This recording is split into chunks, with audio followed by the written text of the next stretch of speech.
oh fuck, I gotta remember which, wait. Okay. Hi! Okay, so, yep, we're gonna be watching bad magical girl videos, quote unquote. I was going to animate my, In Stars in Time animation thing that I've been doing, but,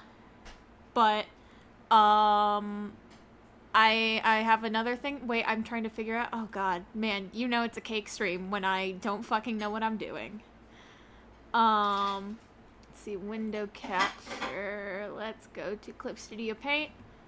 Because I have, other, it's like, ideas and things. And, yeah. I'm doing, things. Yeah. So, okay. So, I still don't, oh god, man, I still don't get how I made it this far. Oh my god. How did I get here? I don't know. So, we are going to be reacting to what I consider bad magical girl, videos. And, oh yeah, but talking about Pretty Cure stuff, I would also recommend Smile Pretty Cure, but of course I am extremely biased. You can start literally with any season you want. It's just about finding the one that you like. Firstly, I would like to, okay, wait, let me get, or maybe, okay, there's the distraction, there's a little distraction. Do I have distraction up? Yeah, a little distraction up. Oh god, I clicked the wrong thing. Shit. So, this first video, I put in the thumbnail that this one is AI. It is How to Kill a Magical Girl by the YouTuber 34FD. And they don't have a lot of views on this video. It's right now, as of now, it is 80 views. And normally, I would feel, bad, looking like, you know, kind of, because this feels a little bit like punching down, you know? But, as I watched the video for the first time, I was like, hey, wait a minute. Is this fucking AI? So, we're not gonna watch the whole video. I'm gonna jump around a little bit. But I would also, if I can get it to, I watched a couple on the thumbnail and prep for this. Oh, boy. I do want to say, though, what is this? Oh, that's my frame. I should probably have this shit labeled on my stream things. I do want to say, though, before we go, let me tell you about an experience. Because,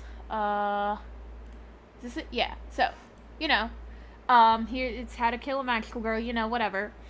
And I left a comment on it saying, you know, just my general thoughts, and then I said, also, I'm pretty sure this video is AI generated in some way, from points not being made, from points being made and then never discussed again, to the pronunciation of Cube, we'll get to that, and the strange description that says nothing, and several bits of information just being incorrect. I don't have solid proof, but nothing sits right for me. So, I was visited by somebody that you may see if you look at the comments on my videos, my absolute #1 fan, somebody that I refer to as Garchomp Johnson. So this dude comes out of nowhere he just likes to be a contrarian. I'm probably feeding the trolls by even, like, mentioning it. But he comes out of nowhere on my comment on a separate video that I know he hasn't fucking seen because it has 80 views. He did not find this naturally. And he goes, do you actually know that it's AI, or are you just saying it for attention? And it's just the sheer absurdity of it all is humorous to me. So I don't know. I really wanted to point out Garchomp Johnson. Shout out to my number one fan of all time, Garchomp Johnson. Oh god. Okay. Now with that out of the way, we can watch we can watch How to Kill a Magical Girl. By the way, I'll go over other reasons why I think this video is AI. Number one, though, is because they have... It's playing. Stop playing. They have a video called The Bloody History of Gundam that was posted 2 weeks ago. And then only like 7 days afterwards, this video came out. And also, their name is 34FD, which means nothing. And their profile pictures are just kind of generic, like, it means nothing. It means nothing. So yeah, that's what that is so far. Yes, Heartcatch is very good as a Precure season. So here we go. Wow. When I was 10 years old, my mom introduced me to a show that, at the time, just seemed like a fun cartoon with glittery transformations and a catchy theme song. I didn't realize it then, but Sailor Moon was my first encounter. So, if this is truly, like, AI, how do I have 25 people in chat? Oh my god. If this is truly AI, which I do strongly believe that it is. But I find the anecdote at the beginning of like, oh, when I was a kid, my mom showed me this frilly girly cartoon. I find that to be rather like sinister in the way that it's trying to frame this as like a genuine story when it was written by a bot. Well, I mean, Sailor Moon is a cartoon. All anime is just cartoons. We only say cartoons in, like, a weird way, like, as, like, cartoons. Because, like, one, there's just a stigma of animation being for children here in America, which is stupid. And also just, I don't know. Bro recording sounds like he isn't allowed to be on the computer this late. That's really funny. The whole new genre within a medium that I wasn't entirely familiar with yet. Is the audio okay for everyone? Magical girls fighting evil. It was about power, love, and femininity. So, I find this interesting that like it's talking about Sailor Moon. Is like it wasn't just about magical girls fighting evil. It was about power, love, and femininity, and it's like. What does that mean? Like, what do you mean? And also, why are you just... So, this is the first mention of magical girls as, like, a thing. And it feels off, in a weird way that I can't completely, like, figure out what it is, but, it's not great. Also, thank you for the confirmation on audio. It was bright and loud and unapologetically emotional. 10-year-old me didn't know what the hell a magical girl was, but it did mean something to me, and it still does. This video is about that genre, the magical girl genre, or Mahou Shoujo.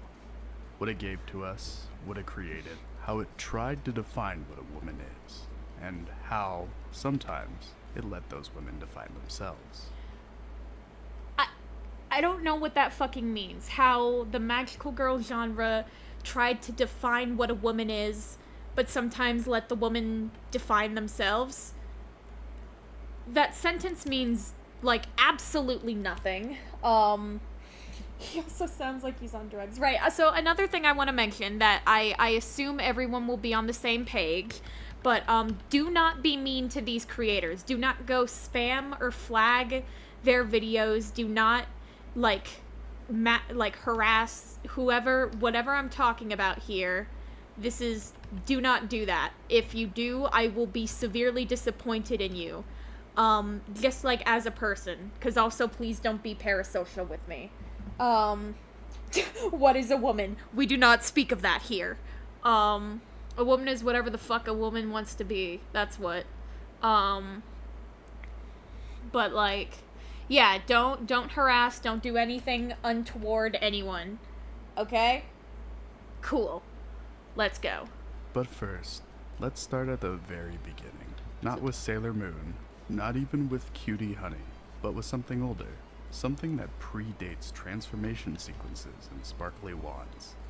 That's another thing that I dislike. It's like, oh, magical girls have to have transformation sequences and sparkly wands. And it's like, fucking says who, brother? The roots of the magical girl genre trace all the way back to 1953 with Princess Knight, or Ribon no Kishi. So this section this is mainly talking about the I can't remember the name. But like talking about Princess Knight, which is a story from Tezuka, about like people have a boy heart or a girl heart, but this knight has a girl and boy heart and whatever, and talks about like social things within Japan, but it's like tangential or whatever. Basically saying how, like, just because it was, like, a girl who acted heroically, it broke stereotypes or whatever. And then, now it's talking about... Guess it does. The main character, strangely enough, can change into a fetus. Yes. In the context of 1970s Japan, where sex ed was practically non-existent, that was something, I suppose. But the execution was, at best, incredibly bizarre, and at worst, deeply disturbing. The most infamous moments from the series involve Melmo turning herself into a fully grown woman so that she can breastfeed her infant brother. That one might not be too bad, but the fact that there are several grown men ogling at her 19-year-old transformed body throughout the series on multiple occasions is pretty unpleasant and unsavory. Remember, this is a 9-year-old girl. These aren't isolated moments. It is a consistent pattern throughout the series that her adult form is sexualized, placed in situations that... So, with this part, it's like the point that is going to be made about this anime that I forgot the name of, I'm so sorry, is that like, transformation sequences, like girls are sexualized under the guise of flashy transformation sequences. And it's like, okay. And then that point is never brought up again, even though it very easily could be. Clearly weren't written with a child audience in mind. Her transformation isn't just a tool for learning, it's a spectacle. A performance of womanhood that's coded for the male gaze. This is where we start to see a darker undercurrent running through the genre, a discomforting trend that continues even to this day. The sexualization of young girls. And then bringing up footage from gushing over magical girls when talking about like, oh, the sexualization of young girls in magical girl anime, and it's like, This is an argument. This is something I feel so intensely that I will bring up multiple times. But you cannot, and I mean it, you cannot, I'm getting a little more heated than usual. Oh my god, I'm just getting heated so fast. But you cannot compare something like Pretty Cure or Tokyo Mew Mew or Aikatsu or anything like that. You cannot compare something that was made with a child audience in mind to gushing over magical girls, because they are fundamentally not the same fucking thing. Just because they're both about magical girls as a broad category does not mean they're the same fucking thing. Ugh. Like literal borderline porn is like, obviously that's not gonna be the same thing as like a children's show. Like, guise of magical transformation. Some series are more subtle about it, but Marvelous Melmo wasn't trying to hide it. If anything, it leaned into this aspect and it cracked open the door for other creators to do the same. In all honesty, it's a pretty gross fetishization of a child character, under the smokescreen of being for the sake of education. While she is a fictional character, and technically it hasn't directly hurt anyone, the show was aired and aimed at children, and could give a strange or even dangerous impression of the world to the audience consuming it. From this point on, the magical girl genre was tied, at least in part, to puberty, both metaphorically and literally. How Transformation though? sequences began to mirror the anxieties of growing up. Girls changed not shape, their James bodies Somerton, became no. something else. Sometimes it was beautiful, sometimes it was a little more unsavory. And sometimes, especially when created by male writers of the time, it was both. We'll soon see this tension come up again and again, from Cutie Honey to Sailor Moon, from Madoka Magica to Magical Girl Sight. So, again, that bothers me deeply because you cannot go Cutie Honey, Sailor Moon, and then jump like fucking 15 years later to Madoka Magica, and then jump even more years later to Magical Girl Sight. And that will be more apparent But it starts here, as we go with on. Sally the Witch, Princess Knight, and Marvelous Melmo. Three very different. The fact that, like, I skipped over it, but he does briefly bring up Himitsu no Ako-chan, but then he never does it again.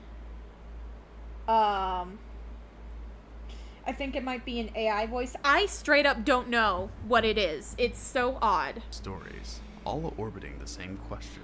What does it mean to be a girl in a world that... So, and he's saying, so, like, a part of it, this feels so, like, faux feminism. Like, I'm a man, but I respect women. Like it's trying really hard to, like, signal, like, male feminist. And I don't really know. That's weird, man. I don't get it. that wants to directly define you. And, more importantly, Because it's talking gets about to all decide? these themes about being a girl. And then it talks about Cutie Honey briefly.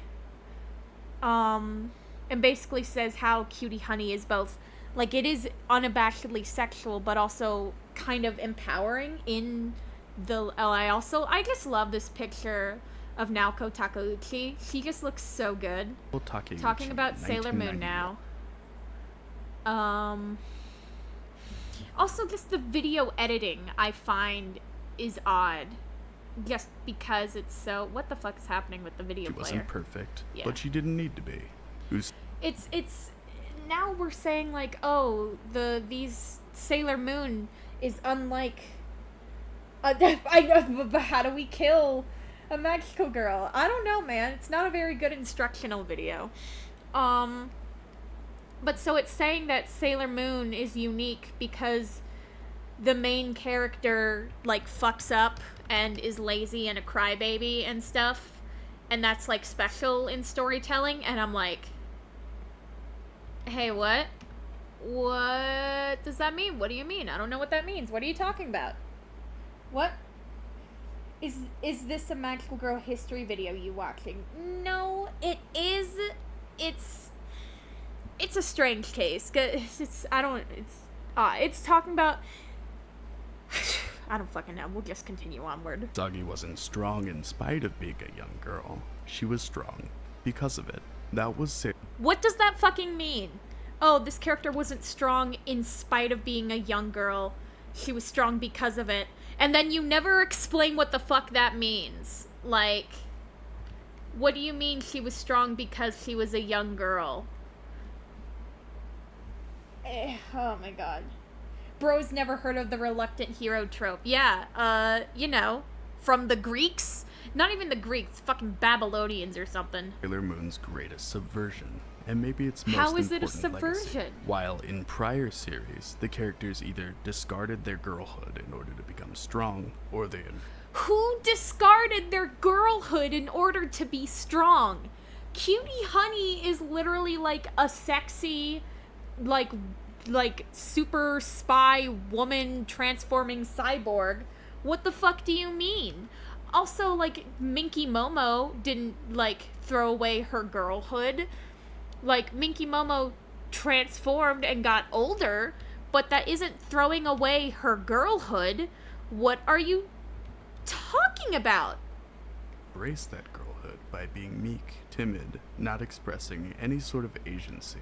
This series allows for both. They leaned into traits that would typically be considered to be traditionally feminine. The transformation sequences are unapologetically glamorous. Lipstick, elbow-length gloves, flowing ribbons, shimmering skirts. They looked like fashion models and fairy princesses all at once. And they turned around and destroyed demons with enough cosmic force to rip apart entire universes. What the fuck does that mean? That duality, that fierce Explain that insistence, sentence. that softness and strength were not necessarily opposites, was revolutionary.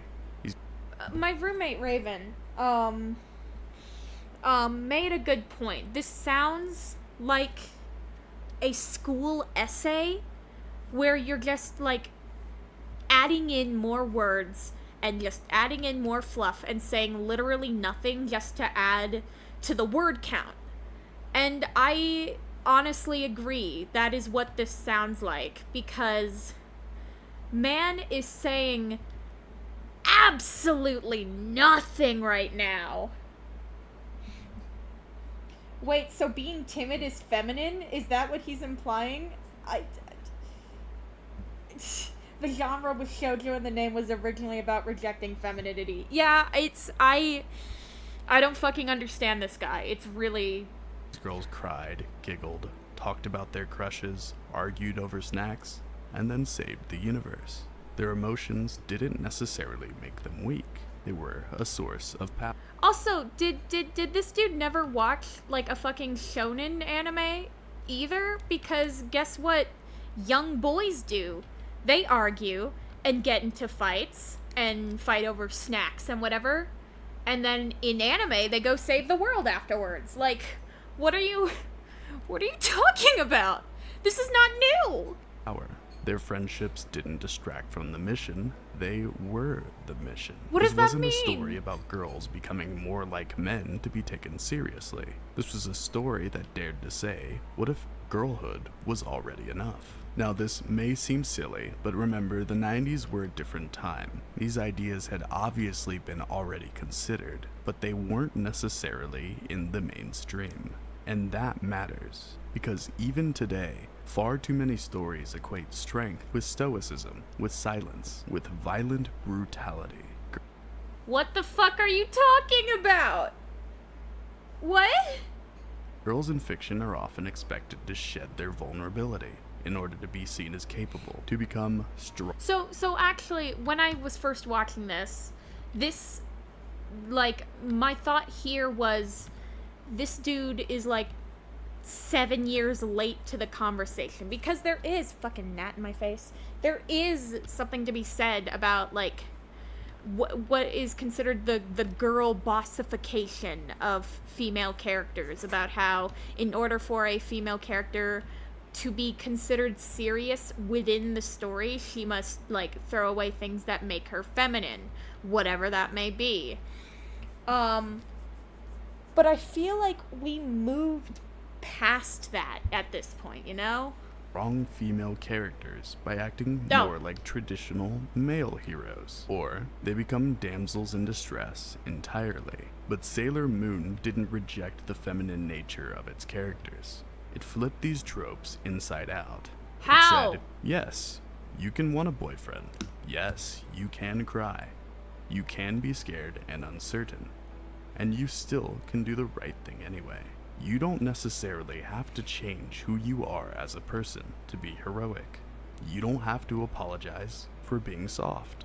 Strength can look like kindness. Power can look like love. Now, this can seem childish at first glance, but maybe that's a sign that these are things we need to hear more of. And it's not just Usagi who embodies this philosophy. Every member of the Sailor team brings a different shade of girlhood into focus. Ami is shy and studious. Rei is more in line with the strong girl empowerment angle. So, him talking about Rey like that, and I say this, I haven't seen Sailor Moon, okay? I've seen bits, I've seen pieces, I have never sat down and watched all of Sailor Moon. Him saying that Rey is more the standard, like, female empowerment character sounds really fucking stupid. Especially considering the fact that this guy in this video talks all about, how, like, talking about the era of Japan, talking about how, like, the cultural differences and what was expected of women in Japan at the time. He talks all about that, and yet fails to mention that Rey is a fucking shrine maiden, an extremely feminine Japanese role? What do you mean? Like, he didn't mention that?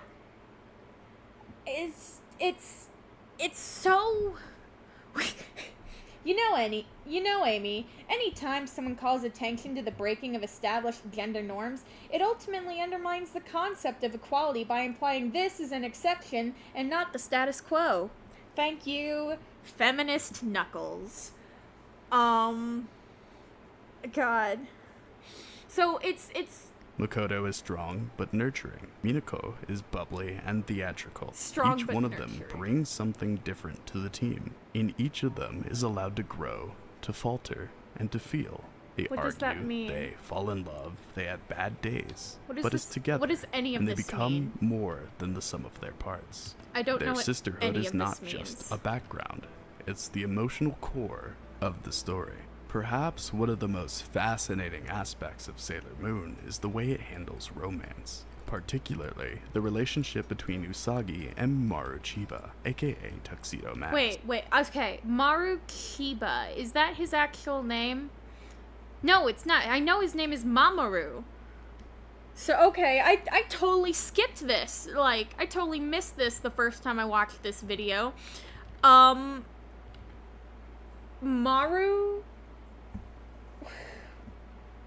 What? Wait, what? What do you mean? Anyway, it's talking about this shit. On the surface, he's the archetypical male savior. Mysterious, well-dressed. Literally, how is he the male savior? He gets kidnapped so many fucking times, from what I know. Isn't, like... What are you talking about? Mamoru Kiba. Okay, Kiba. Okay, so... Okay. Always showing up just in time to throw a rose and deliver a cryptic one-liner. But as the series progresses, that dynamic evolves into something much richer. Mamoru doesn't just exist to rescue Usagi. And in fact, it seems as if she saves him significantly more often than he saves her. He literally He gets does. captured, he loses his memory, he's manipulated or incapacitated on multiple occasions, and it's Usagi who brings him back. Over and over, she is the one who fights to protect him. So this is, it basically says, like, Sailor Moon is the one saving the man, and I don't fucking know. And it's about mutual respect and love and fucking whatever. So, no, my favorite part of this video, it just goes Rival on. of a man in their story meant the end of their Moon and Sailor were monk-grid lives. They And then talking experience about the magical queerness girls and shoujo as a genre entirely of Sailor have Moon, always yeah. this Sailor desperate equal Japanese American relationships disguise themselves. So okay, here he calls the Sailor Starlights androgynous. Japanese release was next to impossible. Give me a second. So good luck trying to be an American Sailor Moon fan in the 90s. That doesn't seem all too great. On top of that, the Sailor Starlights are a group of androgynous Sailor Senshi. So again, I have pop culture osmosis. I've seen videos about Sailor Moon. I've had Sailor Moon explained to me. I have not seen it personally. From what I know, the Sailor Starlights are not androgynous. They are men. They are men when they are not transformed, and when they transform, they turn into women. It's gender fluid in, like, the most literal fucking way possible. What do you mean androgynous? They are men! And then they turn into women. And then they turn back into men. Then they turn back into women. What do you mean they're androgynous? It's kind of... what? That disguise themselves as male pop idols and transform back into women in their true forms, exploring gender identity even further. Sailor Moon didn't try to invent the magical girl by stripping her down to something more acceptable to young... And saying Sailor Moon didn't invent the magical girl. I don't know. I don't know. But then, no, here's the greatest thing. We jump from... So, it's Sailor Moon. And then we arrive at 2011. So, we're talking about an anime from 1991. Or 1992. You know, the 1990s, whatever. And then we jump 2 decades. Completely skipping over, completely skipping over the magical girl boom of the 2000s, because we had Mermaid Melody, Tokyo Mew Mew, Princess Tutu, fucking Sugar Rune, the beginnings of Precure. The fact that this motherfucker is... I don't know what the argument he's making is, because he's not making an argument. Bro is just saying shit, but we're almost to the point where I was like, wait a minute. Is this AI? Hold on. So, and also, another weird thing, too, is just, like, the footage.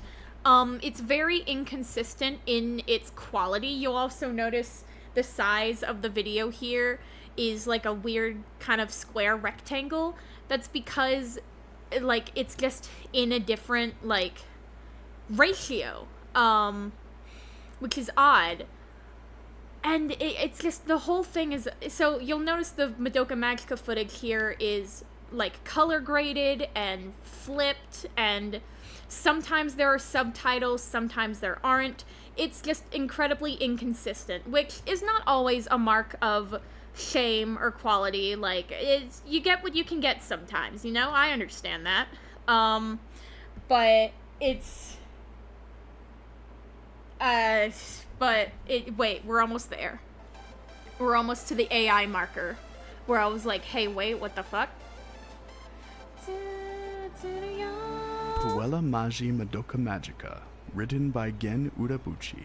At first glance, it looks like every other magical girl show that... So, and this is another thing. I don't fucking trust anyone who says, oh, Madoka Magica is just, it looks just like a normal magical girl show. Because, so, like, I don't know about the marketing. I haven't been able to find too much marketing stuff for Madoka Magica before its release, because I was 11 in 2011, and I didn't really know what the fuck, like, anime culture was. All I knew is I was obsessed with fucking Tokyo Mew Mew.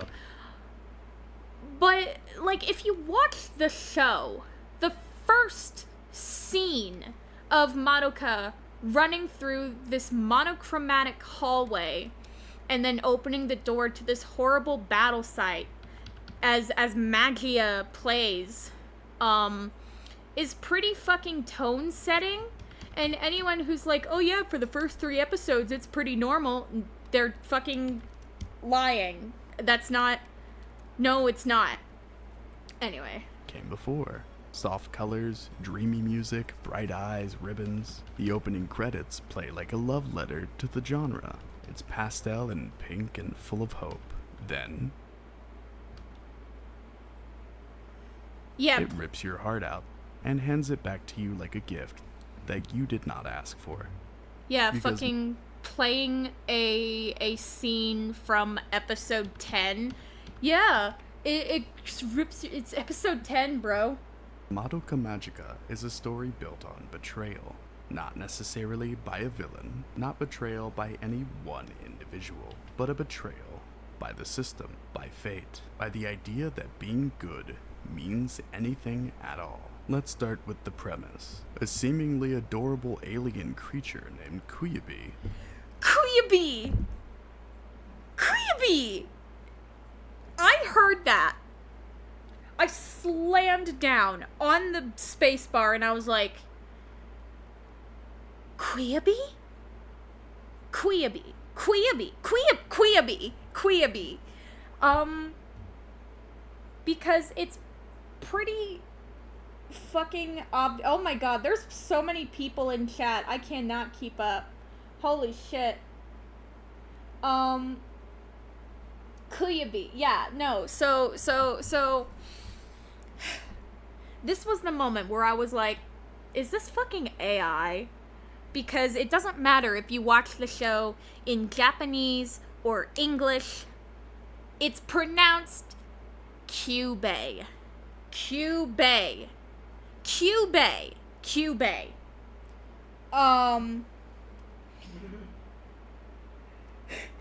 Queaby. Queaby! And everyone else seems to be coming to that conclusion too. It's definitely AI. So this is when I wrote my comment about, one, this comes off as disingenuous for you to completely skip over the fucking magical girl boom of the 2000s. Also, I think it's AI with how you fucking said Queaby. What the fuck? When Homelander lost his mind. The Q, yeah. And so I actually haven't seen the rest of this video, I will be real, because I stopped here and I was like, what the fuck? Anyway, and so, yeah, it's, that was the moment, LGBTQB. Oh my god. Oh my god. Everyone's memeing on Queaby. I love it.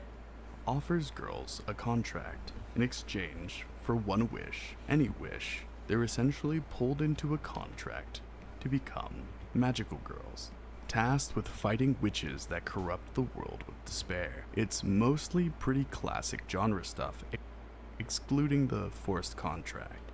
However, I don't. So what does he mean here when he says, "Oh, it's pretty classic," excluding the forced contract, bro?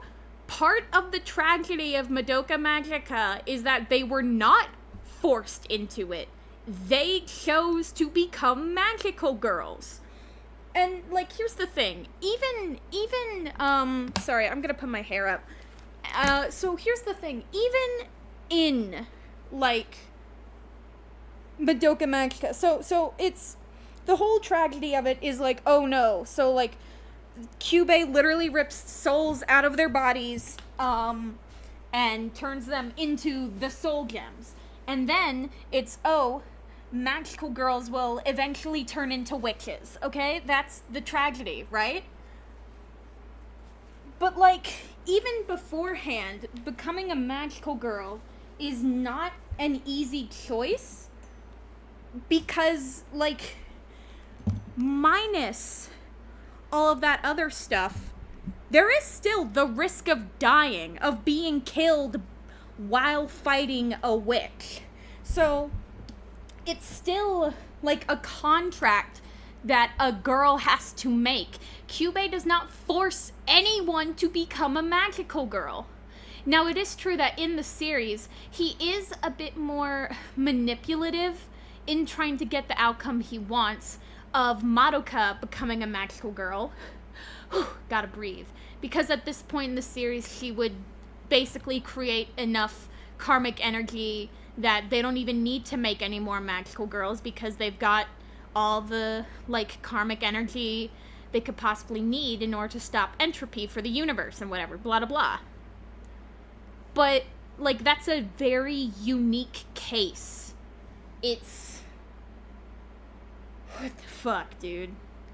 Queaby is not Queaby! He's not a friend. He's a parasite, a cold, calculating mechanism for harvesting human suffering. And here's the twist.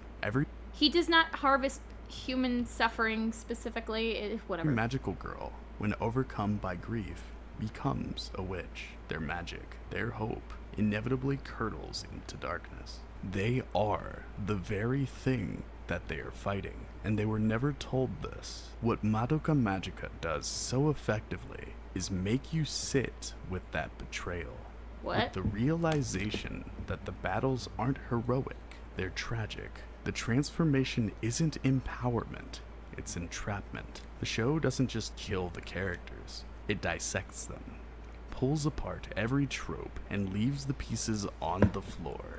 The glitter is rotted, the sparkles become drops of blood. What the fuck are you talking about? I mean, that is, objectively, that's a pretty good, like, line. Like, the glitter has rotted, the sparkles are drops of blood. That's pretty fucking sick. I don't know what the fuck is happening. No, the video is so off-center because, I don't know, it's weird.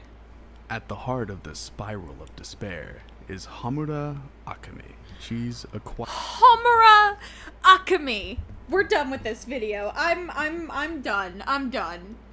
Homura Akemi. Homura Akemi. Homura Akemi. Homura. Homura. Homura. Homura. Homura. Homura Akemi. Okay. We're done. We're done with this. Goodbye. Like, I don't care anymore. Fuck off. Homura Alchemy. It's, whatever. Oh my Christ almighty. So now, we are watching the infamous How Madoka Magica Destroyed an Entire Genre by Obvious Puppet. And I actually also left a comment on this video. And yeah, I also left a comment. It's on this video, because I'm based incorrect. First off, the description of this video is pour one out for the magical girl lost to the ether like Tomoe Mami's head.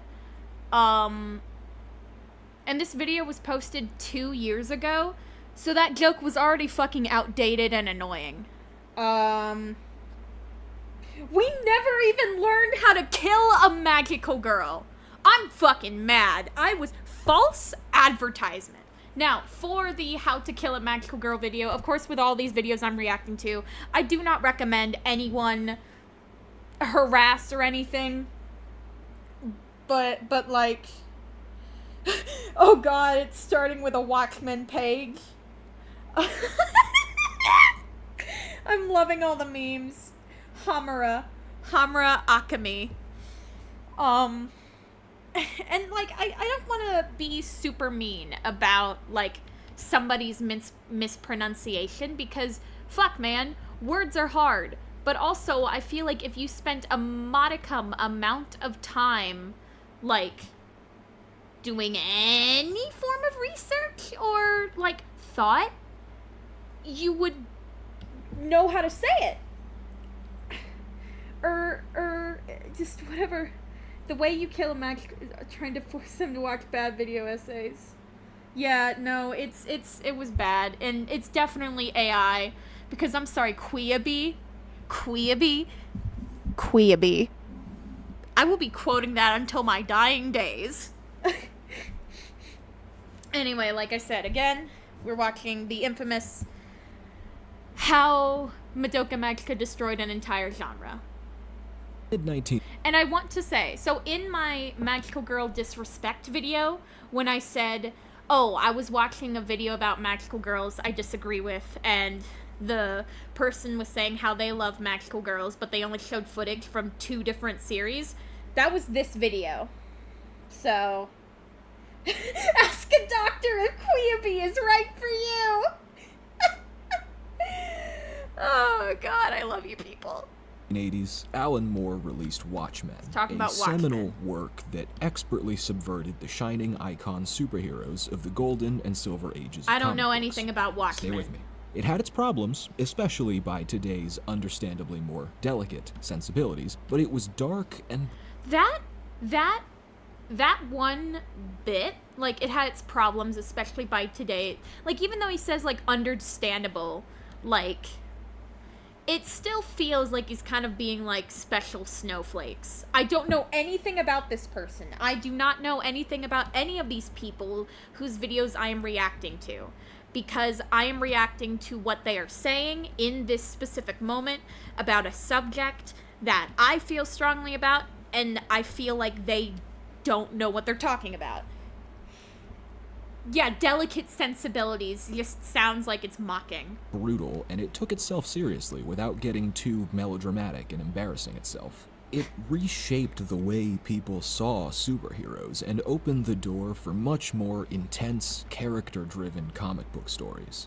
With a few notable exceptions of debatably equal importance, the following era saw the vast majority of comics writers slamming that door on their grubby fingers. For every Watchmen, or if you prefer The Dark Knight Returns, there are, without fail, dozens of attempts by less talented people to do something similar, creating a dumpster fire of misguided kindling, the noxious fumes poisoning the entire genre for years to come. It's a phenomenon that plagues the legacy of the subversive masterpiece, and while the edgy trail of blood dragged through the 80s and 90s by the corpse of Watchmen thankfully couldn't bleed dry a concept as universally accessible as superheroes, the same can't be said for Madoka Magica and the untimely demise of the magical girl. Let's fucking go. Jesus, that was a long intro. Are you still with me, anime nerds?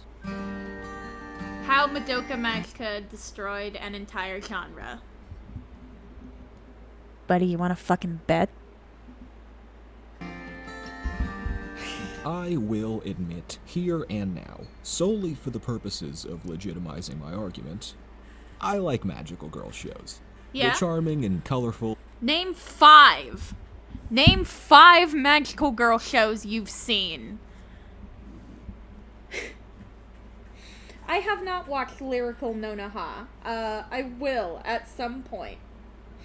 Probably. And vibrant, and everything is sparkly. You know, the fashion is surprisingly great. The same bad guy shows up all the... What do you mean surprisingly great? It's been a while since I've seen this. What do you mean the fashion is surprisingly great?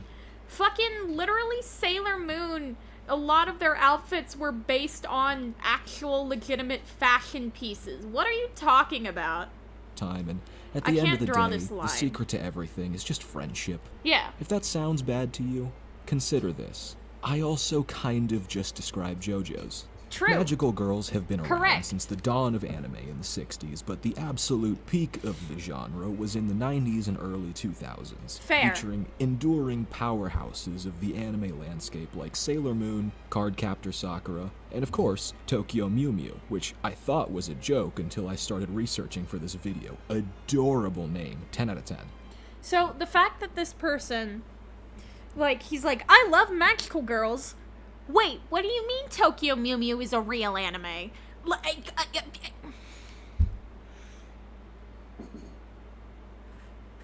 are you talking about, buddy? What? These shows came crashing down on awaiting audiences. And one again, after another, look at all the despite footage. It's running just similar themes of Cardcaptor friendship, and Sailor femininity, Moon, family, with briefly maybe some other fucking F word. That's Tokyo honestly Mew Mew. basically it. They distinguish themselves enough through increasingly superficial gimmicks to stay hot in the streets. Not unlike the way power fantasy isekai are now, except, for middle school girls. Oh, fashion. Duh. That's an F word. The costumes in these shows absolutely slapped. I mean, if you don't know anything about character design and costuming, I'm here to tell you, once again, it's basically JoJo's.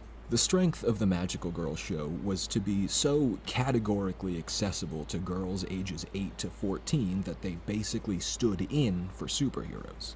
Technically, they stood in more literally for Ultraman or the Power Rangers, but that's just semantics as far as cultural equivalency goes. Speaking of cultural equivalency and also accessibility, American girls ate this shit up. While shonen anime would have a very rocky road ahead, getting butchered by 4 kids and tucked away on Toonami, Magical Girl shows were a near 1-to-1 translation, just with bad dubbing. Incorrect? Incorrect? 1-to-1 translation with bad dubbing. Shall I remind you of the cousins? What the fuck? What the fuck? And in the girl power 90s, they struck a chord that nobody who even had the good sense to try marketing to girls had managed to find yet. In their heyday, magical girls were, irrefutably, a pan-cultural phenomenon True. on par with mecha. So what then happened, you may ask? Hot in the streets, you said, and I did. But that was at best 7 years before Madoka Magica even came out. There's a piece of this puzzle missing, and What? shockingly, it's money. By the time the early 2000s got rolling, the target demographic for anime as a whole had exploded, and so the diversification of the magical girl show was inevitable. What? Later broadcasting time slots became more reasonably available and profitable, so mature themes and also implicit homoeroticism, which is an interesting history we don't really have time for, but look it up if you want, now found themselves staples as opposed to occasional gimmicks. This rapid evolution Saying this about Sailor Moon, which was explicitly fucking queer, there were 2 lesbians. One of them was very butch. And also, as we discussed previously, the gender fluid Sailor Starlights? Like, what are you talking about? bred the aesthetics and broad stroke ideas that made the magical girl an icon to every corner of the global media market while simultaneously eroding the genre from within. How? As permutations became less and less recognizable. Slowly but surely, What the were those magical 2 girl fucking started examples? fizzling out. Gone the way of mecha, more a trope than a true pillar of the landscape. What A are you- peaceful existence, really, an honorable curtain call and fade out into the background for a now played out concept that had thoroughly enjoyed its time in the sun. What? That is, until Shaft came off the top rope with the high fly flow and took it to the goddamn shadow realm. 4 horse girls of the apocalypse. So, what is he talking about here? Like that Madoka Magica destroyed. What are you saying? What are you talking Madoka about? Magica started airing in January 2011. Yeah. It walked and quacked like a magical girl show, but boy, howdy, was it not. Semiotically speaking, What do you mean is it wasn't? clear something is off from the opening scene. But Yes, at the thank time, you. magical girl shows had already become increasingly mature and action-heavy for years. So it wasn't How? confusing What? to viewers or especially unwelcome. The costumes were still charming, the animation was gorgeous, Yes. and compassion generally seemed at the top of the list of things that matter. Yeah. The hammer drops in episode 3 when a witch just straight up bites Mommy's whole head off in front of the rest of the cast. It's an iconic moment that's been memed to death. I am above decapitation jokes here. But No, truly, you're it's not! a brilliant scene, and it was fucking metal at the time. It is. From yes. this moment on, Madoka Magica is a show about destroying everything magical girls were ever about. No, the fuck it isn't! What are you talking about? It destroys everything magical girls were ever about! What were magical girls about in the first place? Because you've yet to define that, really. And also, like, how does it set out to destroy what magical girls are about? You fucking... I can't be mean, don't be mean, don't be mean. This just doesn't make any sense. This doesn't... He's saying nothing. And unfortunately, I know this video isn't AI, so we can't even use that as an excuse. As you watch one classic and sugar-sweet heroine helplessly writhe against the current, while her 3 compatriots abandon all hope and fall deeper and deeper into the selfish and hyper-competitive rat race for security and validation their horrific and ironic curse actually is. What? I guess Homura's deal is technically more about personal obsession, but, you know, potato, despair, desperation. It's not exactly friendship and sparkles out here is the point. What are you talking Death about? stalks the land for these Yes, girls, but it's true. not a show about how dangerous it can be to fight monsters and wishes. Traditional stakes are for pansies. No, this is a show about weakness and futility. When death stalks the land and all you got for your trouble is a stupid wish that you probably wasted on some kid who plays the violin or whatever, there is nothing left. People make fun of Sayako all the time.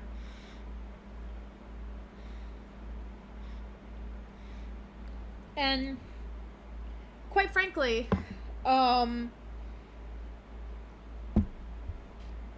shut the fuck up.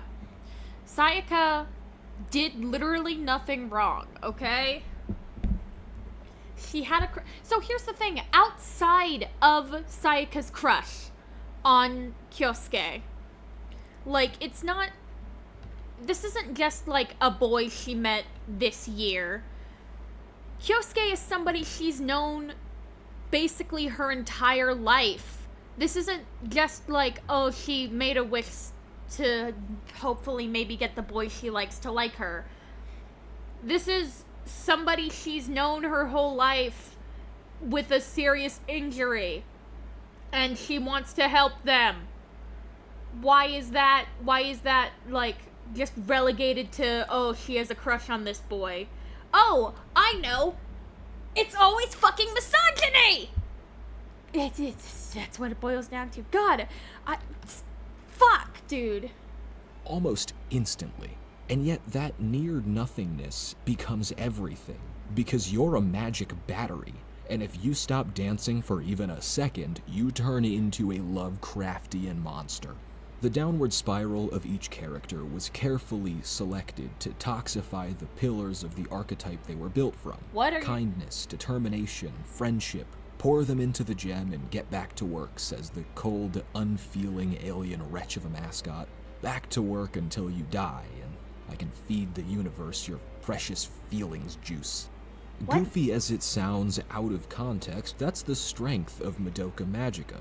The ticking clock, the knowing that things will only keep going downhill, the cruel irony that all this pain and suffering is in service of a greater, colder, more mercilessly abstract cause. This series is an existential nightmare, a practice in traditional cosmic horror, inverting every available trope from the apex of bubblegum to maximize the sickening weight of inevitability. So there's an interesting argument, I guess, to be made there. People have discussed Madoka Magica to death, and people will continue to discuss Madoka Magica to death.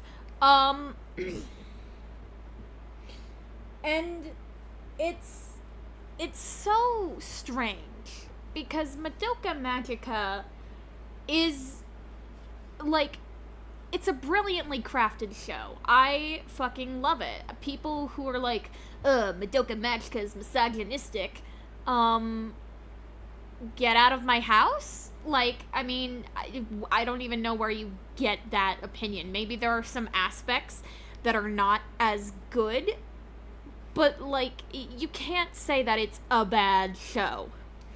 And so, but to go on and just say, like, oh, it feels so weird, especially when people talk about Madoka Magica as this horrible, depressing story, when literally it ends with hope. It ends with hope. It ends with the line, know that somebody somewhere out there is fighting for you. Like, what the fuck are you talking about? Madoka Magica is one of the greatest anime ever made. True. It's a little rushed and a little exposition heavy. 12 episodes for something so convoluted was a very tall order for the team that made it, but it's still a masterpiece. The character writing is sublime. True. The animation is eye-melting. The True. soundtrack is chef's kiss. It's just an True. expertly crafted series. All and it true. had no source material, which isn't so uncommon as to be a shock, but anime originals tend to come in pretty messy, so this was a huge deal. True. Aside from Mommy's headless corpse flopping onto the ground like a headless sack of headless potatoes. Okay, we fucking get the it. ending of Madoka Magica is probably the most culturally relevant part. It's bittersweet and Yes. surprisingly beautiful, What do you mean reconciling the surprising? themes of the magical girl progenitor and the values of its protagonist with the callous world and somber ideas of the story she's suffered. Like Watchmen, Madoka Magica understood that its Watchmen. brutality and suffering were, both literally and metaphorically, in service of something. The answer is never quite simply that everything sucks. Nobody wants to hear that. For better and for worse, there was an artistry and tact to the way Watchmen treated its characters, as well as its messaging. And Madoka Magica manages a similar balance, albeit with a more objectively positive outcome. As you can probably expect, this is the last time we'd see this balance from the soon-to-rise genre of the tragical girl. Heat death of the magical girl universe. And then he's gonna coin this term that... With the exception of Pretty Cure, which blissfully shits out a new entry every year like it's Call of Duty. And here's where I have some criticisms.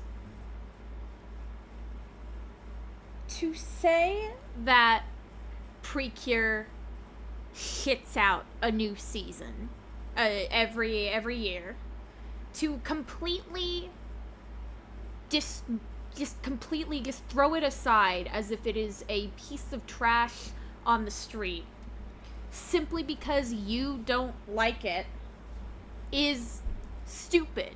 It is unequivocally foolish and stupid. Because what do you mean? And so the argument that he makes in all of this is basically saying that Madoka Magica killed the magical girl genre because the only magical girl shows that come out are all dark and spooky and edgy and bleh. One, incorrect. We have we still have other magical girl franchises like Jewel Pet. We have other things such as there's Wish Upon the Pleiades. We have let's see, what was the other one that I watched recently? I can't remember. But no, you cannot say Madoka Magica killed the genre, especially because you are ignoring the more obvious, the literally more obvious problem is that Precure monopolized the genre. Madoka Magica didn't kill the genre. I would argue that the magical girl genre never died. It had a lull in popularity, but it never died. Madoka Magica didn't kill the magical girl genre. If you want to point fingers, it would be fucking Precure, because for the longest time, the concept of... I'm so heated. I apologize. The concept of magical girls was Precure. That is what it was, because again, Precure monopolized that shit. Oh my god. So the fact that this dude is Precure shits out a new season every year is so, a slap in the face. And I understand. I truly do understand the desire for something different, to have a magical girl show that isn't another season of Precure. But you don't word it like that. That's not how you do that.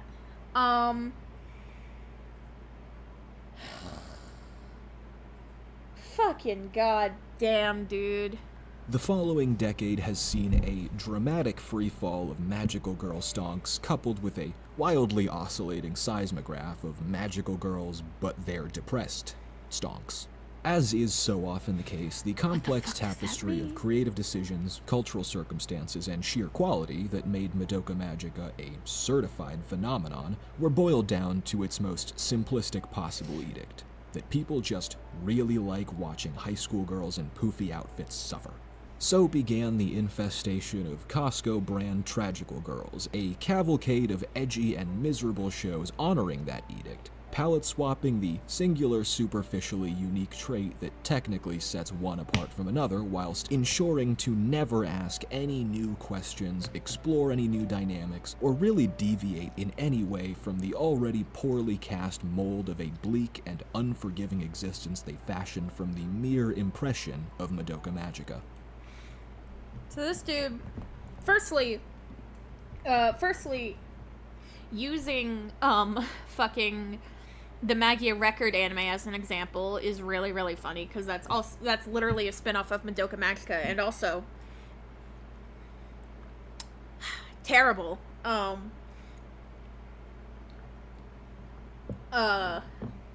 Secondly, like, you showed Daybreak Illusion, you showed Magical Girl Raising Project, and you showed Magia Record. That's 3 shows. We still had Pretty Cure going on.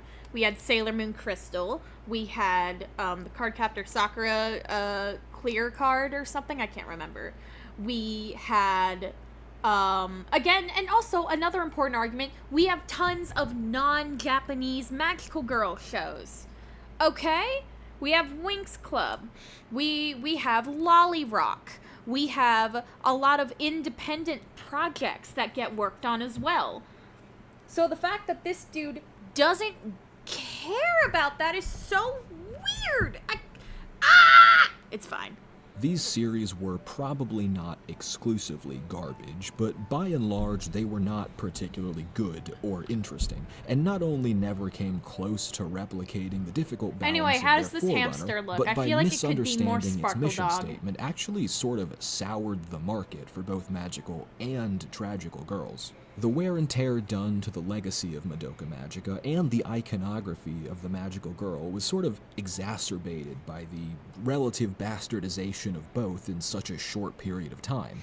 This is something that didn't necessarily happen with comics after Watchmen, and the key difference is the marked shift in target demographic. As far as comics creators were concerned, they were always towing a line, but the anime industry went full pivot, and they guessed wrong, displeasing the elder gods and enacting divine punishment.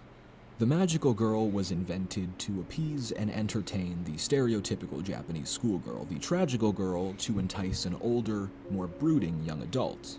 But that's not quite how entertainment works. What the fuck I are you mentioned talking about? money earlier, I Yeah. believe. Money is, by all accounts, because the Precure- master to which the anime industry itself bows. And despite the consistency of advertising deals, little girls and edgy high schoolers don't actually have that much money to blow. The money has long since come from Okay, let's see. Wait, people are talking about the hamster. It's cute. I freaking love it. What is his little ears sparkled if they moved? Ooh! Maybe making the rainbow pastel. Value checking. Ooh, yes, yes. Green is hard to make out on the white, but it's good. All right, thank you. Okay, so this, let me, for a moment, let's talk about my little, what the hell I'm drawing right now. So, as many may know, when I was in 6th grade, I made a fanime called New Mew Power. It was bad and not good, and just in general, I have an idea of, like, hey, Cake, will you potentially make a tier list on the Madoka Magica witches? It depends. I don't know. I may in the future if people really want to see it. But so I had the idea of, like, now that I've gone to animation school, I could make a New Mew Power reboot, quote unquote, but, like, make it like kind of meta. So instead of it just being whatever the hell that I, like, did and stuff, he lets us know if the Wi-Fi is connected with his tummy mark. Actually, that's kind of close to it. So basically the idea for this New Mew Power reboot is, it's me, I'm in my 20s, it's back when I was working at Petco, alright? So the concept is I'm just vibing, and it's like, oh yeah, that silly thing I made as a kid. But it's like the animals are coming in that day, and there's this fuck-ass hamster that's all like, oh my god, I found you! And I'm like, what the fuck? So what it boils down to is this is gonna be a little creature from another world that comes from a world where every idea anyone has ever had exists in this world. And this little creature, I guess, specializes in childhood ideas and thoughts. So things like imaginary friends and all that kind of jazz, you know? And I have this idea of it'll be like, yeah, and I was holding one of yours and I dropped it. And it's like, what the fuck does it mean you dropped it? What does that mean? I haven't worked out all the details, obviously. It's just a concept. But basically, this little guy, who's temporarily going to be called Hamstar, is going to basically come to me and be like, hey, so I accidentally unleashed your like childhood conceptualization of New Mew power onto the world, and it's gonna be coming after you while I'm at work. And I'm like, fucking excuse me? And it's very meta. It's meta and all that stuff. And the end of the story is gonna be like, you should be kinder to your past self. You shouldn't just like mock your past self for being cringe or whatever, because like ultimately that stuff is still important. New Mew power was not a fucking masterpiece in the slightest. It objectively, it is terrible. But it is something I made as a child that meant a lot to me.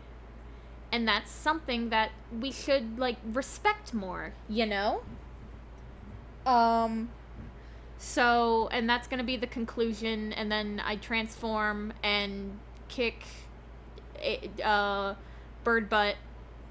And the reason Hamstar is a hamster is purely because I was like, what are some animals that could, like, come in through Petco?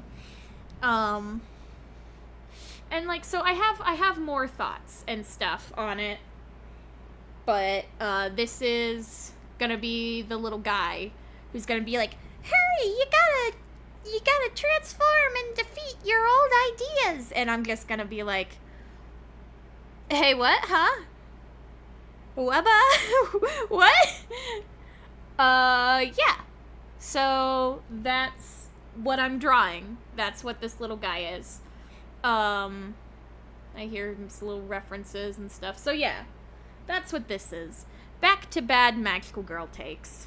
Elsewhere, you see there is an entrenched power in the anime industry. A shadow player that controls many currents in the greater zeitgeist that I don't think casual anime fans in the West are always fully aware of. That denizen of the deep that we all must fear and respect, like it or not, is the ancient and terrible power of weird Japanese dudes. Yeah, the market share for big-time spiral glasses otakus is a staggering piece of the pie, and in defiance of Occam's razor, for every one of them that likes big-titty waifus and power fantasies, there are no less than 3 to 5 who like cute girls being cute. I am not here to actively judge what anyone does with their time, money, or fandom, but when I say market share, I am in fact talking about living shrines here. The moe subculture is really, really into fun times. Oh, hey, look, with there's charming Pretty anime Cure in the girls. fucking background. The reasons why are many and range from perfectly wholesome to extra mondo gross, but the fact remains that these guys like their cute girls cute, and therefore happy, not burdened by existential and moral crises and also being fucking eaten all the time. When the tragical girl rose to prominence thanks to the wild success of Madoka Magica, the olden one stirred and awoke and took 4 steps over to the idol show across the trench, marking a tectonic shift in the hierarchy of sparkly pump-up moe. Were idols popular before 2011? Yes. Were idol shows popular before 2011? Kind of, but only by a few years. You have to remember, this is a cultural zeitgeist we're talking about. There's no perfect cutoffs. What Madoka Magica represents is a nail in the coffin of a genre built for a different media landscape and a different cultural identity. The broadcasting of television is no longer a ritualistic event. There's no Saturday morning cartoons, or whatever the equivalent is in Japan. I don't know if they do that. The concept of female empowerment has surpassed the image of weaponized femininity. Grown-ass Japanese men like to wear glow sticks and go to holographic idol concerts. What are The you cultural permeation talking of about? Madoka Magica edged out the traditional magical girl as How? the chips were all What is placed the traditional on dark magical and brooding girl? subversion, and creators and executives alike let it ride on the proverbial roulette wheel of media saturation. What are you It talking didn't about? work, partly because these projects mostly sucked, but partly because nobody wanted another Madoka Magica in the first place. Oversaturation leads to subversion, but eventually subversion becomes the norm and then oversaturates What are you talking itself. about? It's the cycle of media, really, but a near-perfect subversion like Madoka Magica or Watchmen turns the dials on the hype train up to 11. Every idiot wants to make the next one, but it takes a genius to do it in the first place. What are and you it only talking makes about? things worse that these were dark and brutal subjects that require tact to avoid making deeply unsettling in addition to just plain bad. The superhero did irrefutably recover from the edgy 80s and 90s, so much so that modern adaptations can't get through a tragic death without a couple quips. Is it overcorrecting? Not my department. What are you The point talking about? Is, here we are 30 years later, still evolving the concept. The magical girl, only 10 or so years later, seems to still be in limbo. It's There's not! no telling what the future holds, of course. Don't forget the early 2000s saw a Daredevil movie shot entirely in blue and unironically featuring Evanescence in its soundtrack. There's still time to turn things around. The last 10 years have seen successful limited reboots of the genre's super hits, specifically Sailor Moon, Cardcaptor Sakura, and Tokyo Mew Mew. But the thing is, I don't know if the Magical Girl show really needs to survive. It was such an influential idea, it's become more than just a genre. What? There's Magical Girl stuff injected into all kinds of new and completely different media, because the generation that grew up watching all What these the fuck are shows you is talk- now making their own. What the fuck is that point? I'm sorry. Also showing fucking Princess Kenny from South Park? No, that does not count. What are you talking about? What are you talking about? Oh my god! This video is dumber than I remember. What? Do you get it? Don't you see? No. The Magical Girl didn't die, she just became a deity or something and created a new universe where everything is kind of a magical girl. What? And only I can remember the old universe. No, you fucking can't, because you never fucking knew the original universe, because your concept of a magical girl is literally just Sailor Moon and Cardcaptor Sakura. Motherfucker didn't even know what Tokyo Mew Mew was. Are you kidding me? You didn't mention Ogemajo Doremi. You didn't mention, Sugar Sugar Room. You didn't mention fucking, Mermaid Melody. You didn't mention, Comet Baton San. You didn't mention Minky Momo. You didn't mention Cutie Honey. You didn't mention, there's Wish Upon the Pleiades. There's there's Little Witch Academia, which was immensely popular when it came out. Is this guy a Joss Whedon feminist?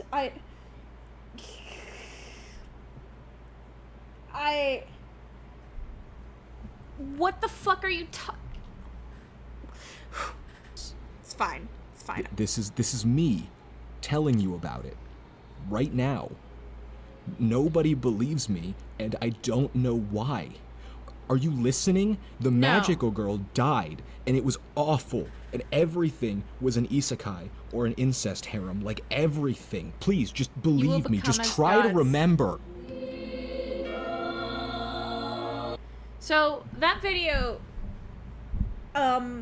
ended on like a bit. Now, do remember, this video was 2 years ago. So this was before Infinity Nikki. This was before all that stuff. But like, that was bad, right? We can all agree that was not good, because what are you talking about? What are you saying? Magie Lumiere, the manga was already a thing. It's not good. No, that's bad. That was really bad. Bless you. That was really bad. He was trying to make a bit. He was trying to make a joke about how he is Homura in this new universe that doesn't remember what magical girls used to be. And it's incorrect. You are not the Homura of this universe where magical girls are all tragic and sad and there used to be a different way. Because magical girls never went away. Because you're too much of, like, a bitter jerk to acknowledge Precure. Or like, a weird, like, fucking definitional strict person and don't think that Little Witch Academia is a magical girl show, even though it literally fucking is. Magical girl comes from Majoko, which is witch girl. Oh my god. I love ending my thesis with "but no one else thinks so even though I'm right." If that was the point, why did they bring up otakus and waifu guys? I have no fucking clue. So that was bad. We have a couple more options that we can go through now. We can, yeah, let's just do this. Magical Girl site. So this next video is by a guy named Explanation Point. And I actually have seen some of his other videos, mainly one. And it's mostly just funny memes and whatever. And he doesn't make, this person does not make any definitive statements on the magical girl genre. However, I find his analysis of Magical Girl Site and Madoka Magica to be incorrect. This is literary. This is not a magical girl thing, but I can lump it in here, so haha. Magical Girl site is the latest in a long line of new wave magical girl shows designed to show new wave magical girl shows showing lyrical Nonoha. Princess Tutu is not a fucking new wave magical girl show. That's probably why he hid it behind. Bro. That came out in the 2000s. And also Yuki Yuna is a hero, which a lot of people lump in with, like, the tragical girl thing. But, like, it's its own thing, man. the world that hope is futile and that everything happy will someday die. It's the definition of adolescent torture porn, so as anybody who's ever heard me talk about King's Game should be able to guess, I love it. Unfortunately, my bountiful and unironic affection for the series isn't enough to save it from its overflowing chamber pot of narrative flaws, so I'm gonna have to put my affection aside, strap the thing to the surgery table, and take it apart bit by bit until I can figure out why it's not ticking. Despite being so dark that it can't see its hand in front of its knife, Magical Girl Site fails at one of the most basic and important elements of storytelling, that being creating a believable and sympathetic protagonist. For all of its efforts to make us want to squeeze Asagiri tight so that the bad man, bad girl, bad girl, bad girl, bad girl man can't hurt her anymore, the only thing that it accomplishes is giving us a crying teenager to ogle at while shoving popcorn in our various orifices. And I am totally down for that, but it doesn't exactly constitute what one would call good writing. But what is it about Asagiri that makes her so difficult to sympathize with, especially when, on a surface level, she ticks all the boxes? Asagiri is precious. She's cute and small and quiet with a nice smile, wouldn't hurt a fly if it had a heart-shaped gun to her head. On top of that, her life sucks hard and only arguably gets any better as the series goes on. Why isn't every overweight nerd with a katana lining up to kill her brother and take her hand in holy waifu moni? Short answer, So, in a sense, I don't like the way that this is framed, just because it is so, like, anime dude bro-y waifu kind of discussion, and there is a place for that when it comes to, because that is unfortunately a part of the anime sphere, but when talking about, like,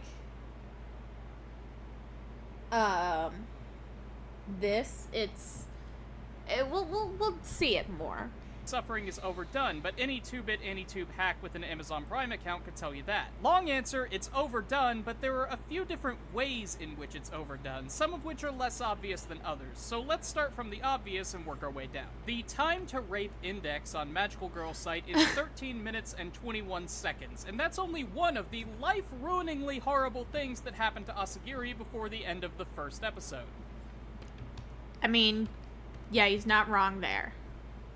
Going down the list, we have domestic abuse, bullying, head shoved in toilet, attempted mutilation, successful mutilation, committing manslaughter, attempted suicide, dead cat, glue butt, bleeding from the eyes, this thing, and world's edgiest shoes. By all rights, she is the poorest, most unfortunate of souls, and if she were a real person, you'd have to be some kind of screwed up not to think she's deserving of at least a few bad feels. But that's just it. She's not a real person. The barrage of misfortune that befalls her isn't the result of the world not being as it should. It's the conscious decision of a single screwed-up mangaka and the anime studio that brought it to life. Seeing all this terrible shit happen to her doesn't make us think, Fkodane, Fkodane. It makes us think, damn, this guy's fucked up. Because it lets the viewers see exactly what the writer was thinking when designing Asagiri's backstory. It's like he goes up to his editor and says, hey, I've got this protagonist for my new Madoka, and I don't know how to make her sympathetic. What do? And the editor's like, well, kids are all about getting bullied these days, so that's a must. Have her get bullied to the point of suicide, or have a bad family situation. If you want to go really angsty, you could have her accidentally kill someone, or have her pet die, or you could rape her, but that's a bit... Thanks! I mean... It's just too much, and the result is an inelegant parody of real suffering, rather than a character we can actually feel sorry for. So, my opinion on that is this dude... his explanation point, what he's saying is that, like, Magical Girl's site is bad because it's poorly written, and the way it is poorly written is just by taking every horrible thing that could ever happen and just throwing it at the screen, which is a reasonable assessment. Yes, that is basically what is happening. And I do appreciate the slander of the author. I couldn't remember his name. Because genuinely, that I fuck that guy. I fuck that guy. No, the opening theme of Sight is fucking good. But like, so yeah. But I feel like just there's something to me personally. This is a personal complaint to me. The way this video is so focused on comedy. It's focused on being funny first and making a point second. That just kind of falls flat for me, at least. Compare this to Madoka, the pinnacle and popularizer of the dark magical girl genre. Madoka is famous for its brutality, to the point where even the cute merchandise featuring chibi versions of its characters is, oh no, why would you do that? But while the suffering in Madoka is significantly less realistic than that in Magical Girl's site, it lands in a way that Asagiri's various torments couldn't even hope for. Nobody in real life has to worry about turning into a homicidal 2.5-dimensional paper cutout of a Victorian orchestra conductor because their newly uncrippled love interest falls for the green-haired third wheel since they were too self-conscious about being a zombie to nab the dick that they traded their soul for. Even so... That, I really dislike that kind of discussion. Especially, again, for Sayaka, who gets made fun of so much because, it's almost like... But it's, again, Kyosuke is not just her crush. That is literally somebody she has known for basically her whole life. No, so here's the problem. You cannot, and I would say, you should not discuss Magical Girl's site as like a legitimate piece of media. Because Magical Girl's site does not care about anything. It does not care, it does not believe in anything. Magical Girl's site is just the author's fetish of the week. It is just disgust. It is human suffering every single page. It is the lowest, just I'm gonna say this whenever, yeah, people always trivialize Sayaka's suffering, which is like, wow, really cool of you to do that, buddy. But you shouldn't. Magical Girl Sight should not be discussed like any other piece of media, because it just isn't. It is just a vehicle for some of the most vile things that could be put to paper. Genuinely, you can't talk about it like it's a normal series with a normal act structure and a normal plot, because at the end of the day, it's made just to fucking revel in the suffering and sexualization of a bunch of middle school girls. Like, you cannot treat that as... It's just so weird. Anyway. So talking about Madoka Magica. We feel for Sayaka Miki. We make memes about Sayaka Miki. And that's because even if the outcome of her struggle is fantastic, the struggle itself is familiar. She gives too much of herself for the sake of pleasing a love interest who gives nothing in return. She falls for the outlandish promises of a manipulator wanting to use her for his own ends. She makes mistakes. Very human mistakes. And that's the first thing that makes the suffering in Madoka more impactful than it is in Magical Girl Sight. Why is Asagiri's life the way that it is? Not because fluffy, extra-dimensional John Stuart Mill offered her a Faustian power bargain gone wrong, it's just plain bad luck. She was born with an older brother who relieves stress by punching her in the ovaries. Her home abuse makes her timid, which leads to Serena's group killing her cat and orchestrating a rape for kicks. That bullying makes the site administrators say, "Go, Danae," and give her a magic stick. You know, a stick? This is what sticks look like. The key here is that none of this is her fault. It just happened to her, which leaves the audience in one of two camps. So, the thing that I disagree about this, is that basically he's saying that for a character suffering to be realistic, or like for an audience to feel for it, it has to be that character's fault in some capacity. And I just don't believe that. I vehemently disagree with that.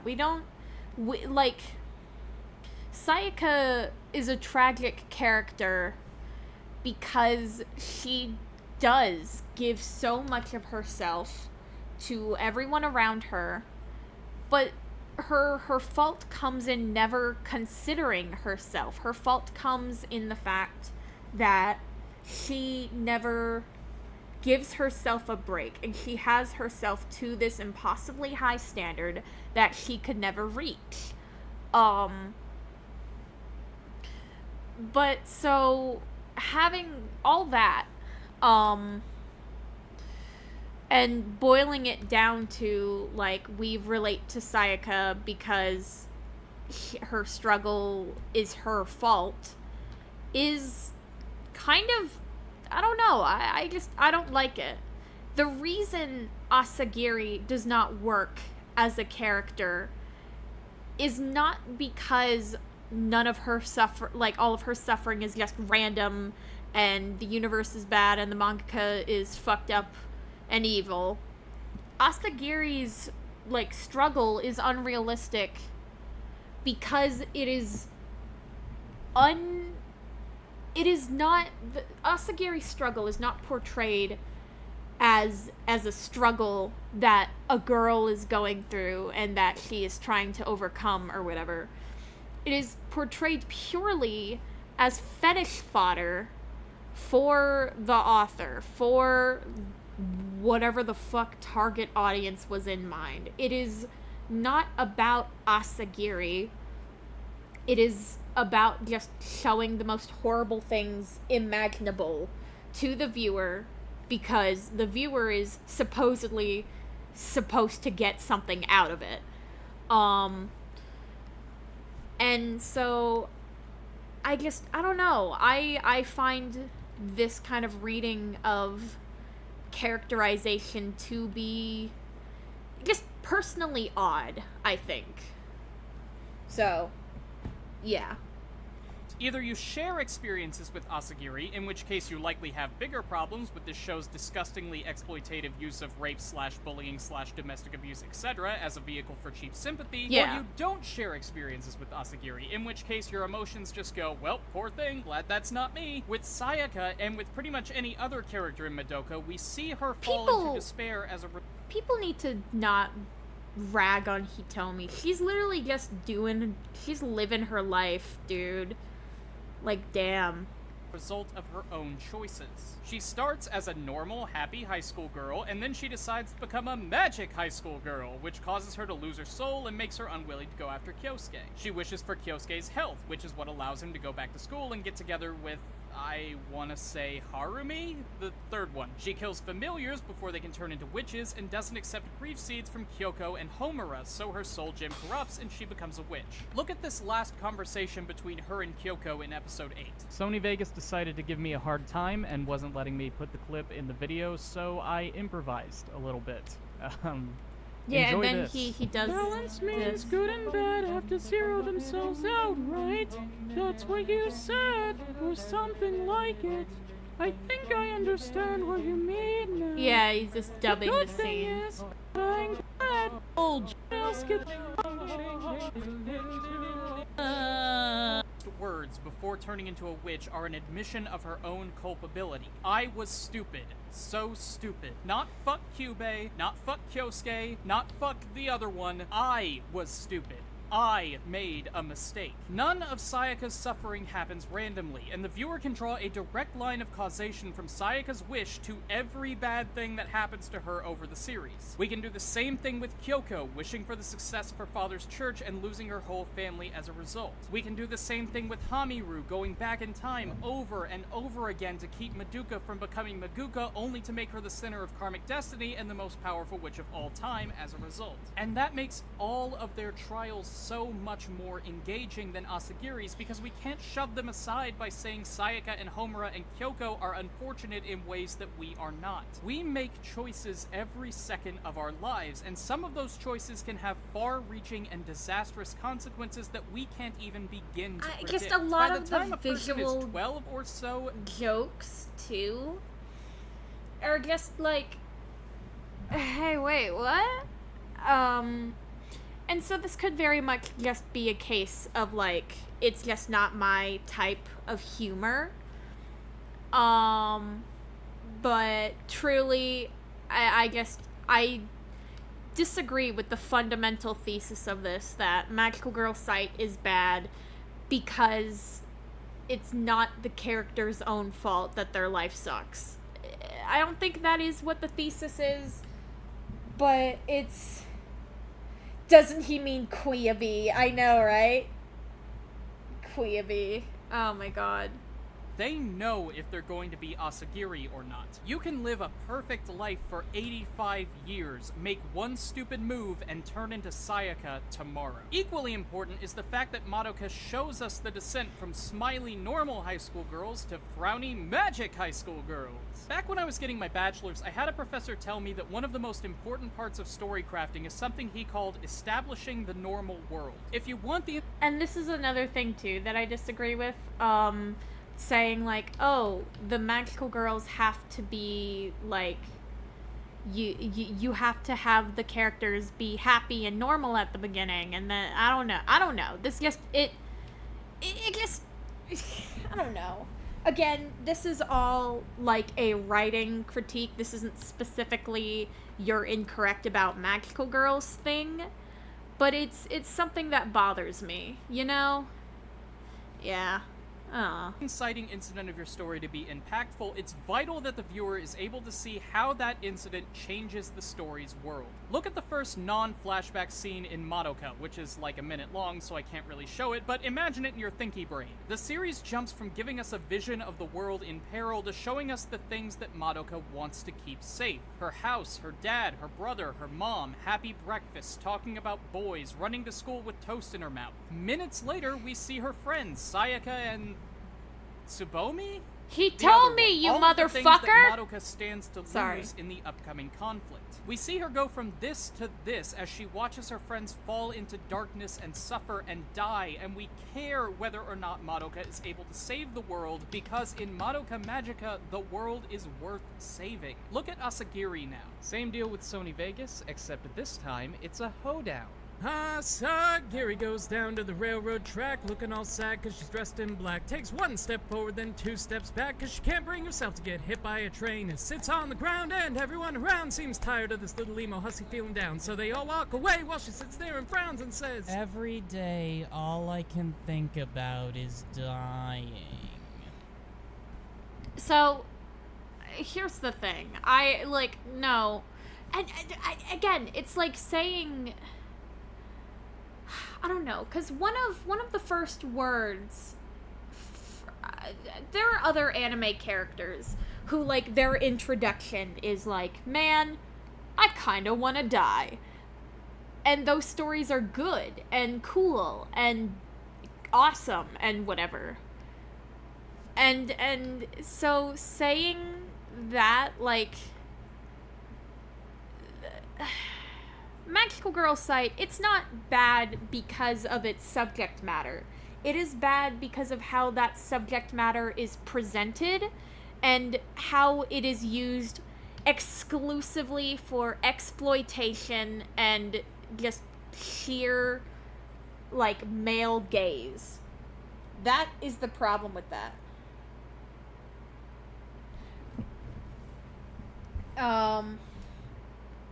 At least that's what I think the problem is. Anyway, here's Hamstar. He's a guy. Wow. I am a little... I'm kind of bored of this video, but we can keep going. And that's the scene. Asagiri's first non-flash forward line in the whole series is Every day, all I can think about is dying. And following that pattern, she starts the show with a damn suicide attempt. Why should we care if Asagiri's world gets turned upside down when her world is so bleak to begin with? So, again, it's not... Asagiri's world is not inherently unrealistic. I mean, it...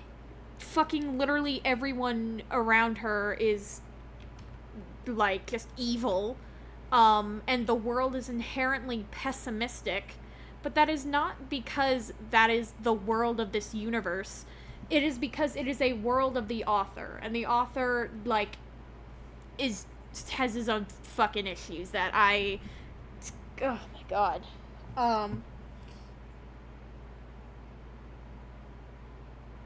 No, can we talk about how that Magical Girl site is the only popular Magical Girl anime with trans rep, or are we bleak enough?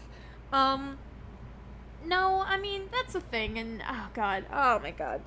By the way, I want everyone to know, yes, I'm still doing Magical Girl site video, I just have a bajillion things to do, and also, it's gonna be a fucking long one, so... Death would literally be a preferred outcome for her, which leaves us wondering why she's bothering to do anything that she's doing. That's the a series weird... does try to give... That's weird. That's weird. Like, to say death would be a better outcome for her. That's weird. Give us one answer to this question, that being Asagiri's relationship with the friend she makes as a result of her suffering. Pedro made a video a while back about why this aspect of the series...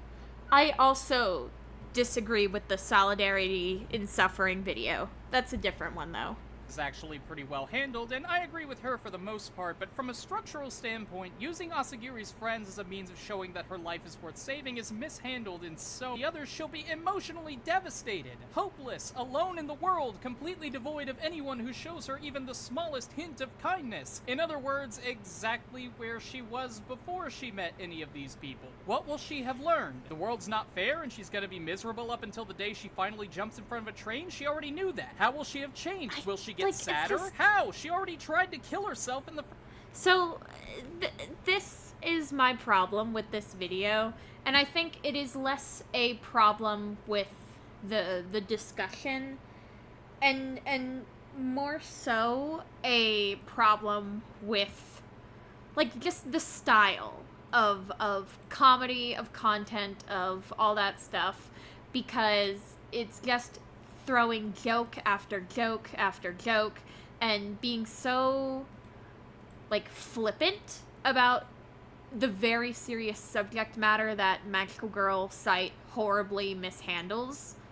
And I understand that to an extent. I mean, in the writing that I have done for the Magical Girl site video, there are some parts where it's like, yeah, okay, so then this character is almost raped, and then this one dies, and then this one gets, like, it's like, there's a point where it's like, the depravity is so absurd that, like, who even cares? Who even cares anymore? And I do get that. But when discussing it like this, it just feels not great. I fucking love Hamstar. Oh my god. Is this the power I have as a creator?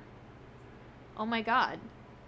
First episode. How much worse is it going to get, and why do we care? Alternatively, her friends could all live and we could get a happy ending, but the problem then is the resulting disconnect between adversity and outcome. How has Asagiri changed, and what did she do to earn it? The various sources of suffering in her life weren't things that she had to overcome in order to achieve this hypothetical level of happiness. In this scenario, she suffers and then she's happy, and very little happens along the way to connect the two. The sources of hardship early in the series aren't something that she has to move past or defeat in order to gain friends. They just sort of happen, because the writers know that the series needs a point to which we can compare Asagiri's current happiness so that we can theoretically appreciate it more. Likewise, Asagiri isn't a fundamentally different person as a result of her hardships or of interacting with her friends. She attempts to stand up for herself a few times, like when she tries to take everyone's magic sticks — this is what a stick looks like, by the way — and fight the administrators on her own, but ultimately she backs down at the first mention of friendship and being in this together. She's still meek and conflict averse, even when it comes to saving her friends' lives. It's just that now, instead of backing down from people she's scared of, she backs down from people that she likes. Compare this to Homura's journey in Madoka. During episode 11, which I firmly believe is one of the best episodes of anime of all time, Homura is literally unrecognizable. She's timid and weak, horrible at everything, cute as a button, and borderline suicidal. In other words, a watered-down Asagiri. But as we see her go back in time again and again, always trying and failing to keep Madoka safe, we see that timidity, that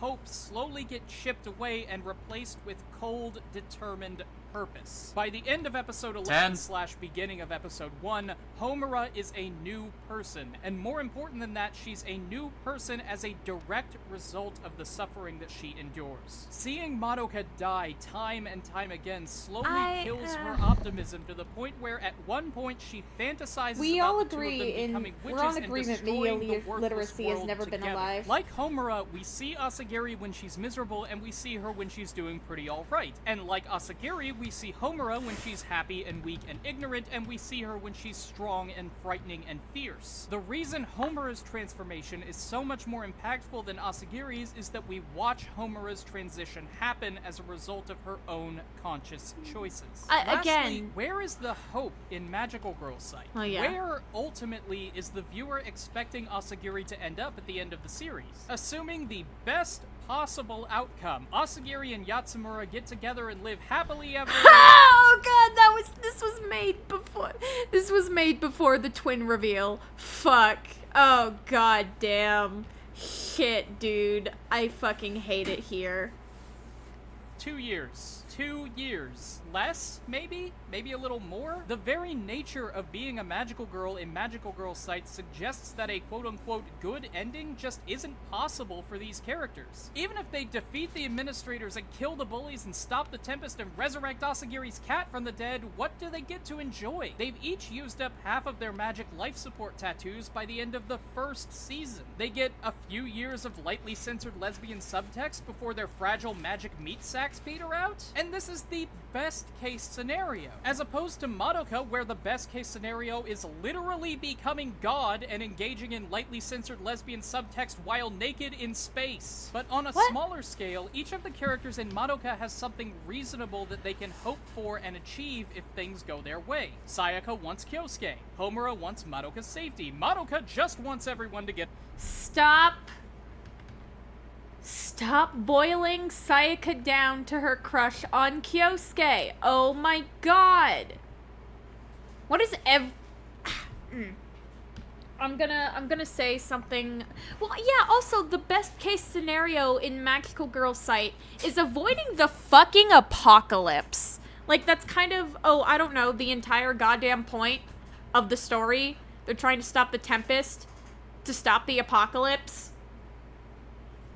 Like, I'm sorry. What are you talking about, buddy? So let me say something just a little inflammatory. Why does every man get Sayaka wrong? Like, why does every single person boil her down to Kyosuke? And again, Kyosuke is not just her crush. It's somebody she's known for her entire fucking life. So, whatever. Like, who cares about that? 'Cause it's a girl. And girls have silly little crushes. And isn't it silly how Sayaka threw her soul away for her crush? Like, that's genuinely how this kind of talk comes off as. Like, okay, we get it. You fucking hate teenage girls. Shut up. That was harsh. That was a little harsh. Anyway.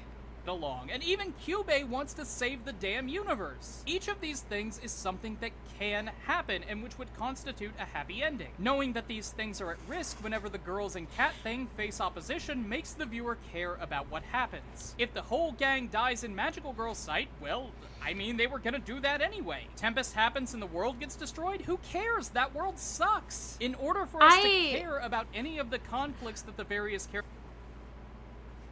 Why does... I mean this very politely. Why does he have, pedo rape cop number 2 on screen here? Like... characters in Magical Girl Sight are facing, we have to know that they have something worth fighting for that makes us really care if I they don't lose. Like this. Madoka might be famous for its darkness, but darkness has no impact without light. It's the little things in Madoka that make us want the world to be saved. Madoka's dad playing with Tatsuya in the storm shelter. Hitomi freaking out thinking that Madoka and Sayaka are a couple. Madoka's teacher ranting about eggs. All these little, funny, charming moments that make us want to see the world saved. When describing what magical girls are, Kyubey says that they bring hope to the world, and the series ends with Madoka becoming the personification of hope itself. That's what's missing from Magical Girl Sight. A reason to care. A reason to believe that the world can get better. We have just as much darkness, just as much tragedy, just as many cute girls in unfortunate situations. What we don't have is a reason to give a shit if any of them make it out alive, let alone if they wind up happy or fulfilled, if they achieve their goals, if they save the world. None of that's important because the world in Magical Girl Sight isn't worth saving. There's no light, no hope, no sitting around a dinner table chatting about boys and watching Asagiri's brother drop cherry tomatoes on the floor. In Madoka, the characters grow, and as they go through their trials, every hardship they face cements the idea in the viewer's mind that these girls have something to fight for, that they have lives that they want to protect and goals that they want to achieve, that hope matters, that this world is worth it. Today's lucky patron is... So, that video is not bad per se. In specifically, it's not bad because it's incorrect about magical girls. Firstly, I didn't remember all that shit. The Sayaka boiling down to just her crush is annoying and made me go off for a little bit. Why is the happy sugar children on screen? I don't fucking know, man. I mean, I do see the point that is trying to be made. I just disagree with the way the point was made, I think is what I'm trying to say. So yeah. I am going to, let's see. B. Yay! Cool. I'll be right back.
Hello, I return.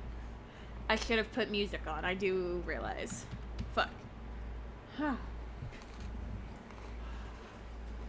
Opinion on the YouTube ID update? Fucking literally terrible. I think there's gonna be some kind of boycott or something. If you see anything about a YouTube boycott, do it. Do it. Because it's literally terrible.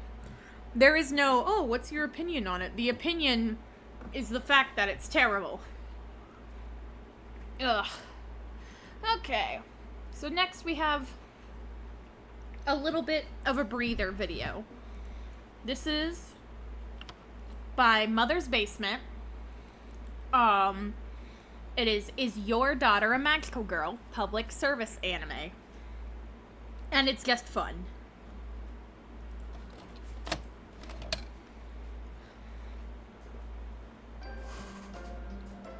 It can be tough raising a teenage daughter in the modern world. Every father worries when he first sees his daughter off to a party, or to hang out with a boy, or to see a Justin Bebop concert. But beyond the obvious threats of alcohol, promiscuity, and pop music, your little girl could be facing hidden dangers that you don't even know about.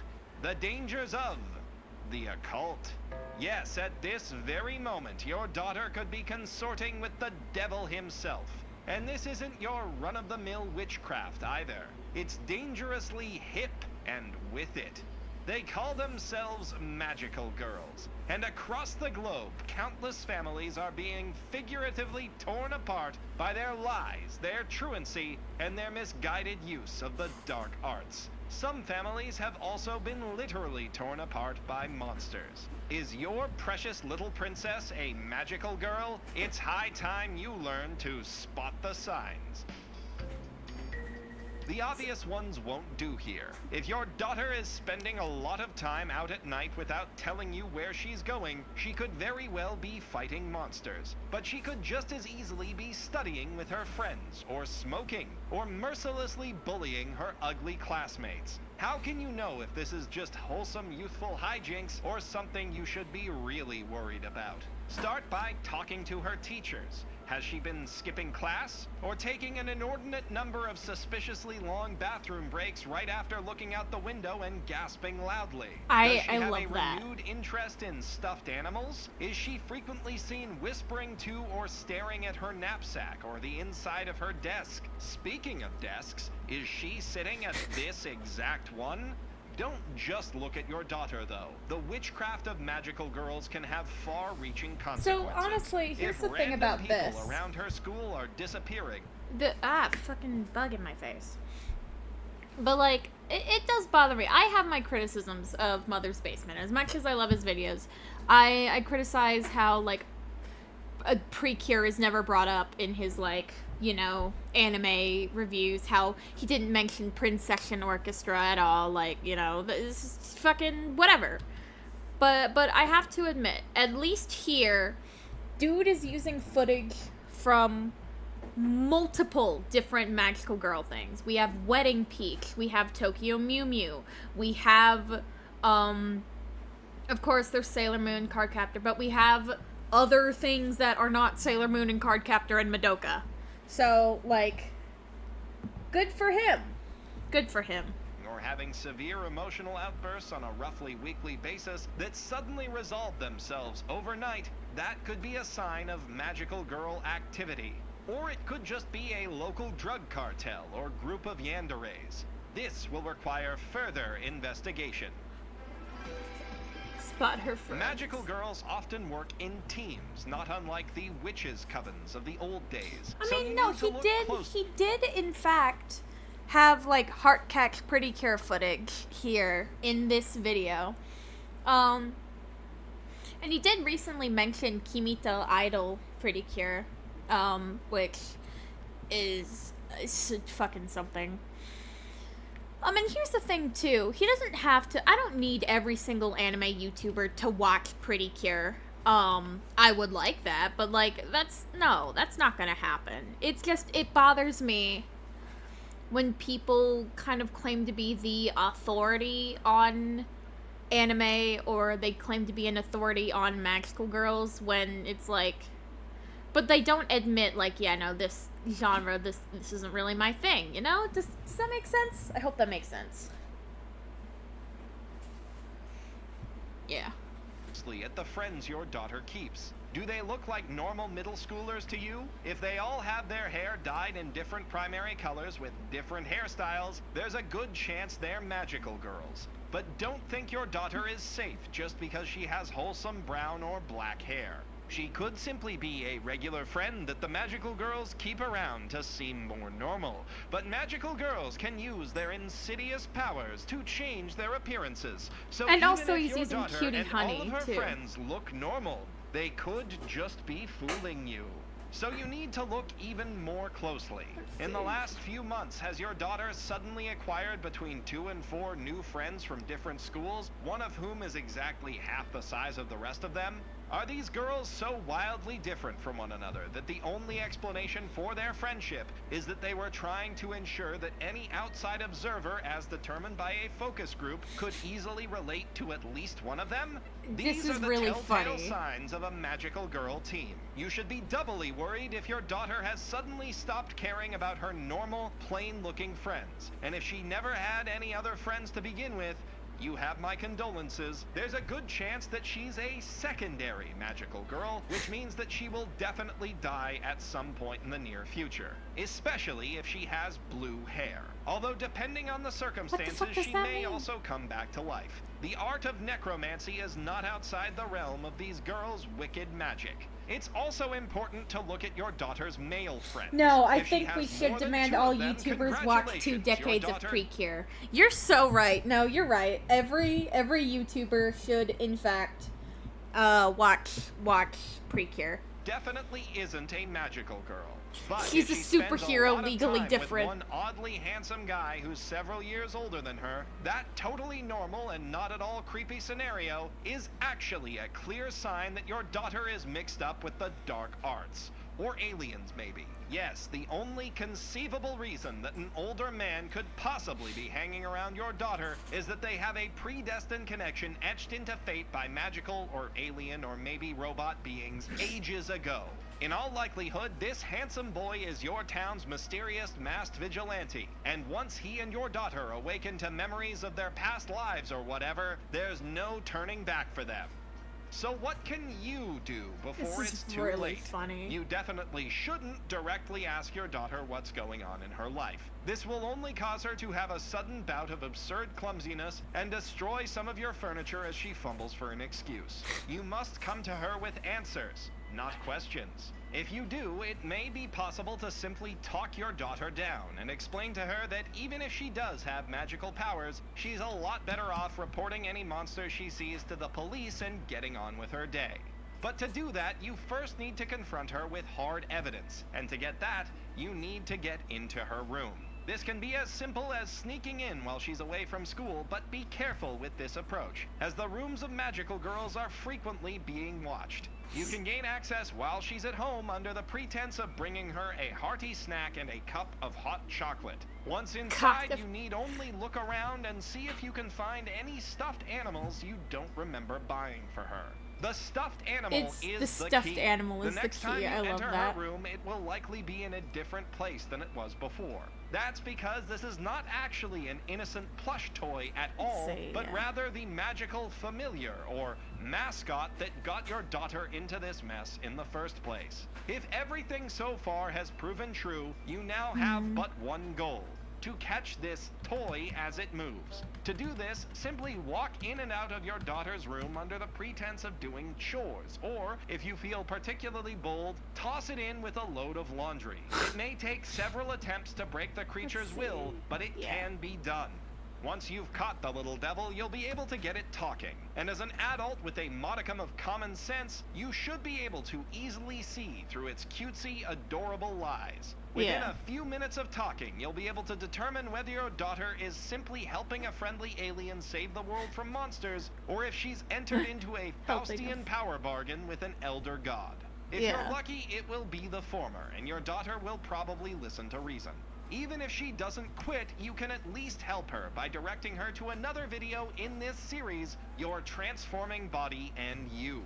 Unfortunately, the tricky, soul-destroying kinds of magical girl contracts are all the rage these days, because the creatures planning these things all apparently think that they're very clever and nobody else has ever thought of the idea before. If this is the case, your daughter is probably doomed. She'll either die or have her mind shattered, or she'll be forced to kill every other magical girl to survive. And while you and your trusty shotgun can help her with the latter problem, in every other scenario you have but one hope. If common sense won't solve the problem, money will. If your daughter is about to be taught a poetic lesson about not trusting the forces of darkness, I do you must love turn to the darkest force of all. the little bit Is this what Mr. Crocker was rocking? Yeah, probably. I do love the bit that I literally just forgot what the hell. Destroying. No, I think, so what I'm wondering is, like, because he's using very specific cutie honey footage from, like, one specific anime series. So I'm kind of wondering what that is. Like, I should Kinds of magical girl watch that contracts just to are see. all the rage these days because the creatures planning these things all apparently think that they're very clever and nobody else has ever thought of the idea Yeah, before. no, Cube If this is the is case, not your really daughter is probably doomed. Yeah, like, what's She'll Cutie either Honey die doing or here? have her mind shattered, or she'll be forced to kill every other magical girl to survive. And while you and your trusty shotgun can help her with the latter problem, in every other scenario you have but one hope. If common sense won't solve the problem, money will. If your daughter is about to be taught a poetic lesson about not trusting the forces of darkness, you must turn to the darkest force of all, the internet. Start by posting about her on social media. Then begin printing t-shirts with her face on them. I do Create love how plastic it talks figurines about, based like, on her and the her friends. the If you sell merchandising enough of these, Magical the Girls sinister stuff. creatures to which your daughter has sold her soul may suddenly change their evil plans for her. So that instead of reaching that final point where the world ends, she just keeps Cutie going Honey, on her yeah. increasingly profitable adventures forever, in a sort of purgatory state where everything is kind of crappy.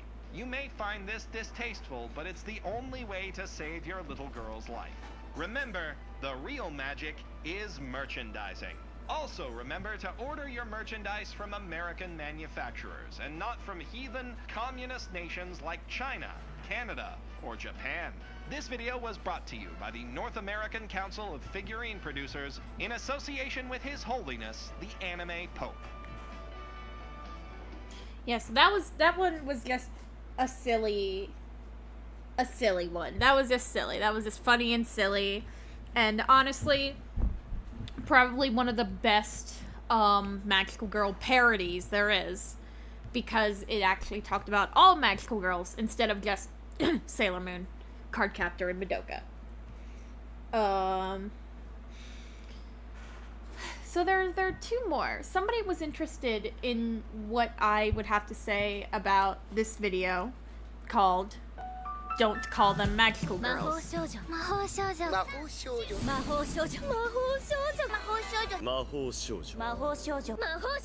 法少女である They didn't used to call them that. It's true. The old anime just never say it. Not even Mahou Shoujo Lalabelle, which is among the earliest examples. It's in the title, but she's never called that in the show. Cardcaptor Sakura is one rare exception, and it's only said by the otaku surrogate character. That's your hint, by the way. Seems like every anime to come out after 2011 is conditioned to say it out loud. In the very first episode. Not you, Yuki Yuna. You knew the assignment. True. The mascots all have to be vaguely creepy now, with a cute voice and a blank, frozen expression. It has to either be some kind of death game, or the central character is on the villain's side instead. I don't want to boil those down to a dark twist, because not all these titles are that serious about it, but most of them are noticeably trying to be subversive in some way. As if playing this kind of story straight would be boring. Given how I watched the two series that started all this, which I've just made videos about, I disagree. And I found myself flummoxed with what we're left with now. For those who might want to gauge my power level here, these are some of the anime from this genre I've seen fully. Okay. Over 1,000 episodes. So you have But it's seen not a lot. everything I've seen. Because if I showed you that, there might be some titles missing that you may think count, but I don't. And I'd rather not make this video an argument about that. Not fully. Instead, I want to focus on these titles, which, to be upfront with you... Wait, let me, gotta... Oh, I see Magical Girl Dandelion. Wait, hey, what? Well, okay, let me see it. Okay, so we're talking about Magical Girl Raising Project, Twin Angel Break, Magical Girl Ore, Magical Girl Sight, Magical Girl Spec Ops Asuka, The Demon Next Door, Magical Destroyers, Magical Girl and Evil Lieutenant, Gushing Over Magical Girl's Acro Trip, Magie Lumiere, and Magical Girl Dandelion. Okay. We got a group. We got a thing. We got a thing. Also, like, saying, oh, mascots are all evil nowadays. Carapace? from Mabayashi Witches. Hello. Anyway. Yeah. I've only seen at least one episode or chapter, but have not completed any of them yet. The reason being, I already watched 400 episodes without subtitles for these other videos. But I kept finding things to rant about the genre today in contrast with them. I was worried that what I'm about to say I don't know what I'm drawing would now. suck up all the oxygen away from what I actually wanted to talk about. So that's why I've split the videos up. In my videos on Sally and Akko, I detailed what their powers are. Sally is a conjurer and manipulator, while Akko has a device that can turn her into anything she wants. Neither of these magic systems are complicated, but they're packed with imagination. They are broad, yet they're easy to understand. They don't have power levels. What, 5,000? These days there's more thought and imagination put into the context of where their powers came from, the scenario or some kind of disturbing origin, but oftentimes I ask myself, okay, they have magic powers, but what exactly can these girls do? It's not just a costume, right? Sometimes it's like Sailor Moon, and the answer is almost nothing, save for a few specific attacks and perhaps some extra invulnerability. For others, it's, knife, gun, iPad. So I already have a bit of an issue with how this is presented, because it's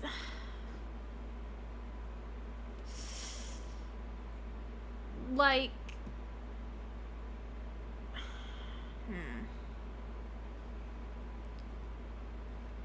firstly, no, let me let my thoughts stew a little more.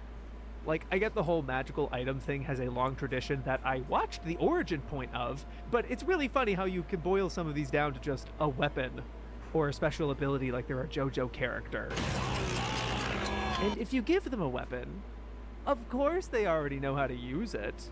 The skill of using that weapon comes free with the outfit. I know this is not unusual for anime. How do they suddenly know how to pilot the robot? The difference is that these girls' inexperience with magic was a core appeal of the genre. They sometimes didn't know how to use it, or made poor decisions with it. These are supposed to be young, naive characters, and seeing them struggle and solve their problems is fun. The game. I think that gets very easily lost when the problem becomes life or death. I'm not trying to discourage action-centric anime like Precure.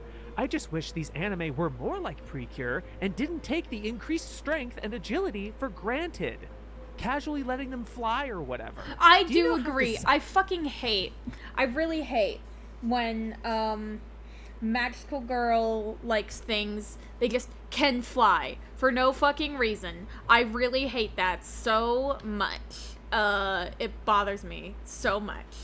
Desirable it is for humans to fly. If the anime itself takes that for granted and doesn't treat it for the special power that it is, the audience won't see it as special either. That's not just an action anime problem. The original Akko-chan ran into this too, with how often she turns into a bird just to travel somewhere quickly. It gets old fast, especially if that's the only thing she used the mirror for in that episode. At least when the girls in Precure jump extra high, they go, but making wishes come true? Holy crap, Lois. Turning into funny. a superstar idol without cancer? Using special cards captured Sakura? I don't know, those sound more interesting than a hyper beam. Knowing exactly what those... Okay, brother. So this was, bye! This was something that I was told about on Tumblr, about how, like, this person complained about Magical Girl Dandelion and how all the attacks are just like a hyper beam. The fucking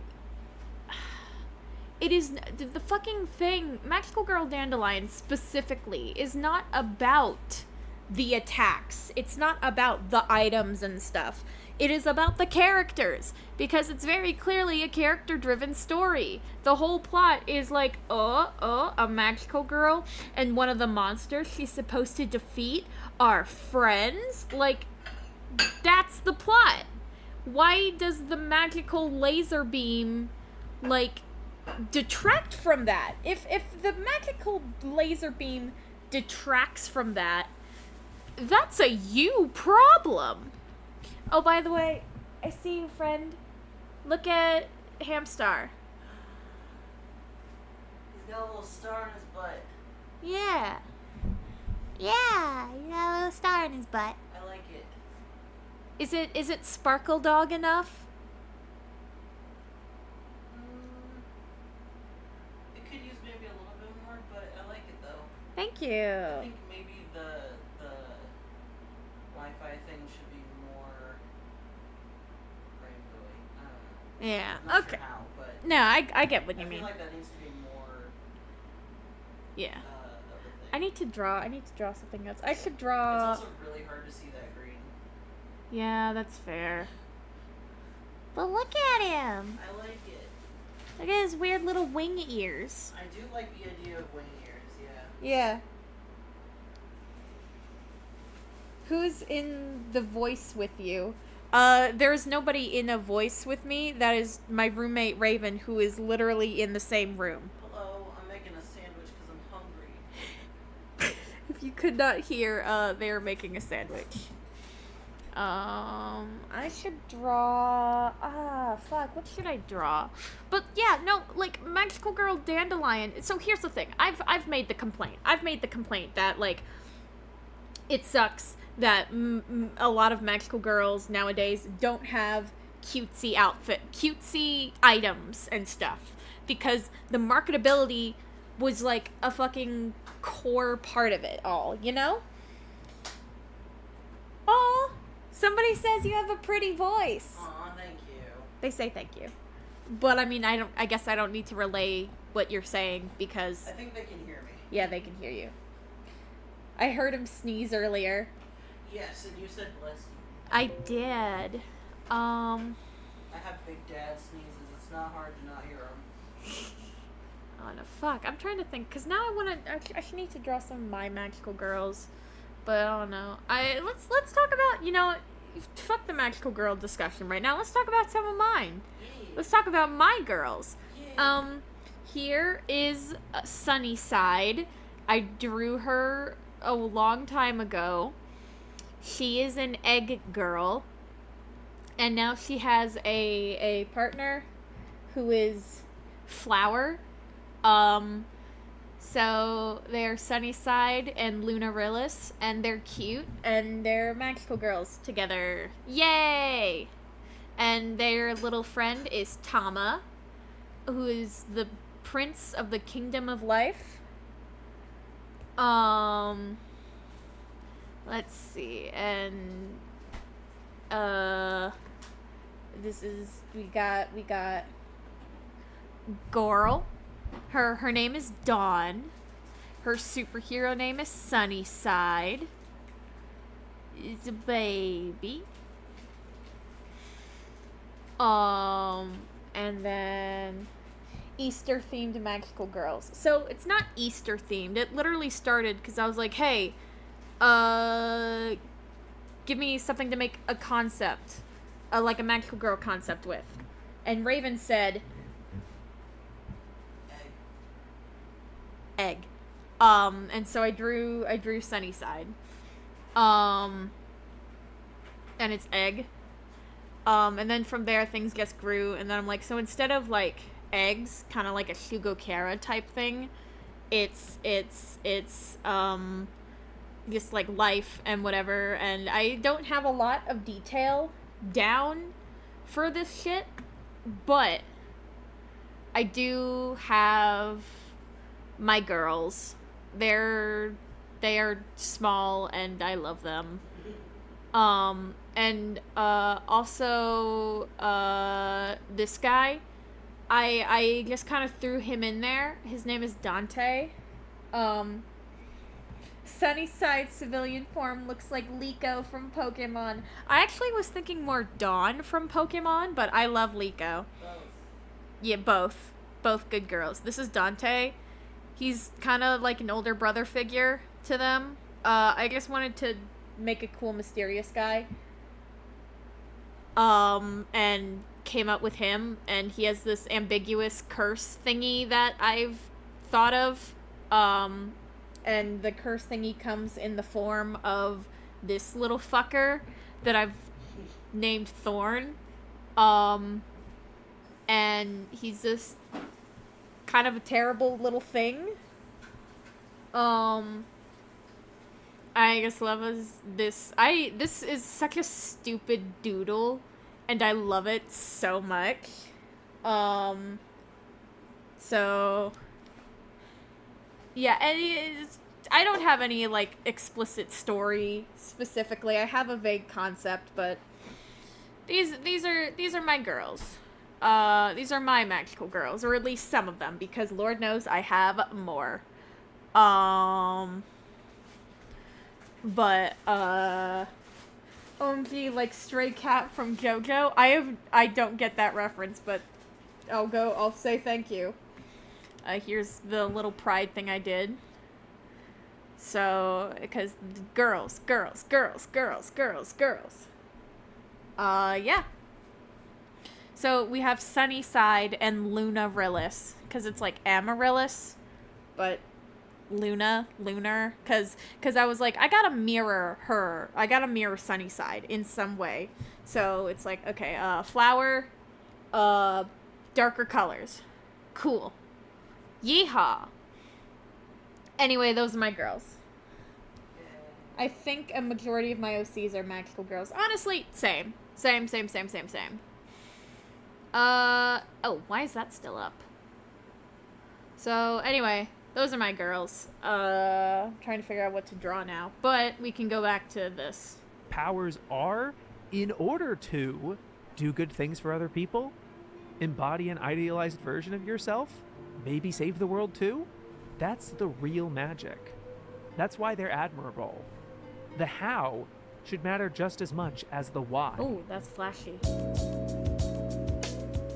The characters must be older to target the 18 to 34 men, audience that watches anime the most. True. Especially the ones outside Japan who only know Sailor Moon or Madoka.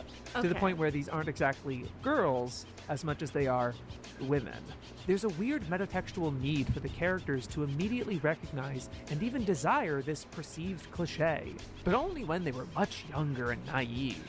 It's cute how they want to be one even when they're older. And even then, some of these shows can't bring themselves to give the girls what they want, and just makes them the villains instead. 魔法少女って今はもう女性の職業の一つでしょ。それこそもっと昔は言葉通り魔法使いの少女だけがその役割を果たしていたけれど、仕事の危険性も増してるし、放っておけば良くない評判もすぐ立っちゃう。 Okay, first off, rude. Second, have you even watched any of these anime? So I find this kind of disingenuous when talking about Magie Lumiere, because Magie Lumiere is one of the better, like, modern magical girl shows. Modern, like, new magical girl stories and stuff. So when when the show is saying magical girl, which is a fucking job in that world, used to mean just a girl with magic, and it like didn't really amount to anything. It isn't saying, it is not making commentary on the magical girl genre. It is saying magical girls used to be a fictional concept, and that was it. They were a fictional concept, and now it's a fucking profession. So, I don't know. These girls are messing up all the time. That's Ojamaja Dorimi's whole brand, stupid. And boy, is she.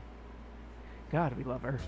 Newer shows seem to think being in some kind of peril or unsettling scenario is considered subversive or a crazy twist. Whoa! Her skull got bashed in! Isn't that crazy? I do agree with this. When this. that supposed darkness or maturity is something these shows have been already doing this whole time. Just rated PG at most. So I do agree with that take, that like a lot of these shows seem to revel in By the way, your framing of mascot. Oh, thank you. Thank you.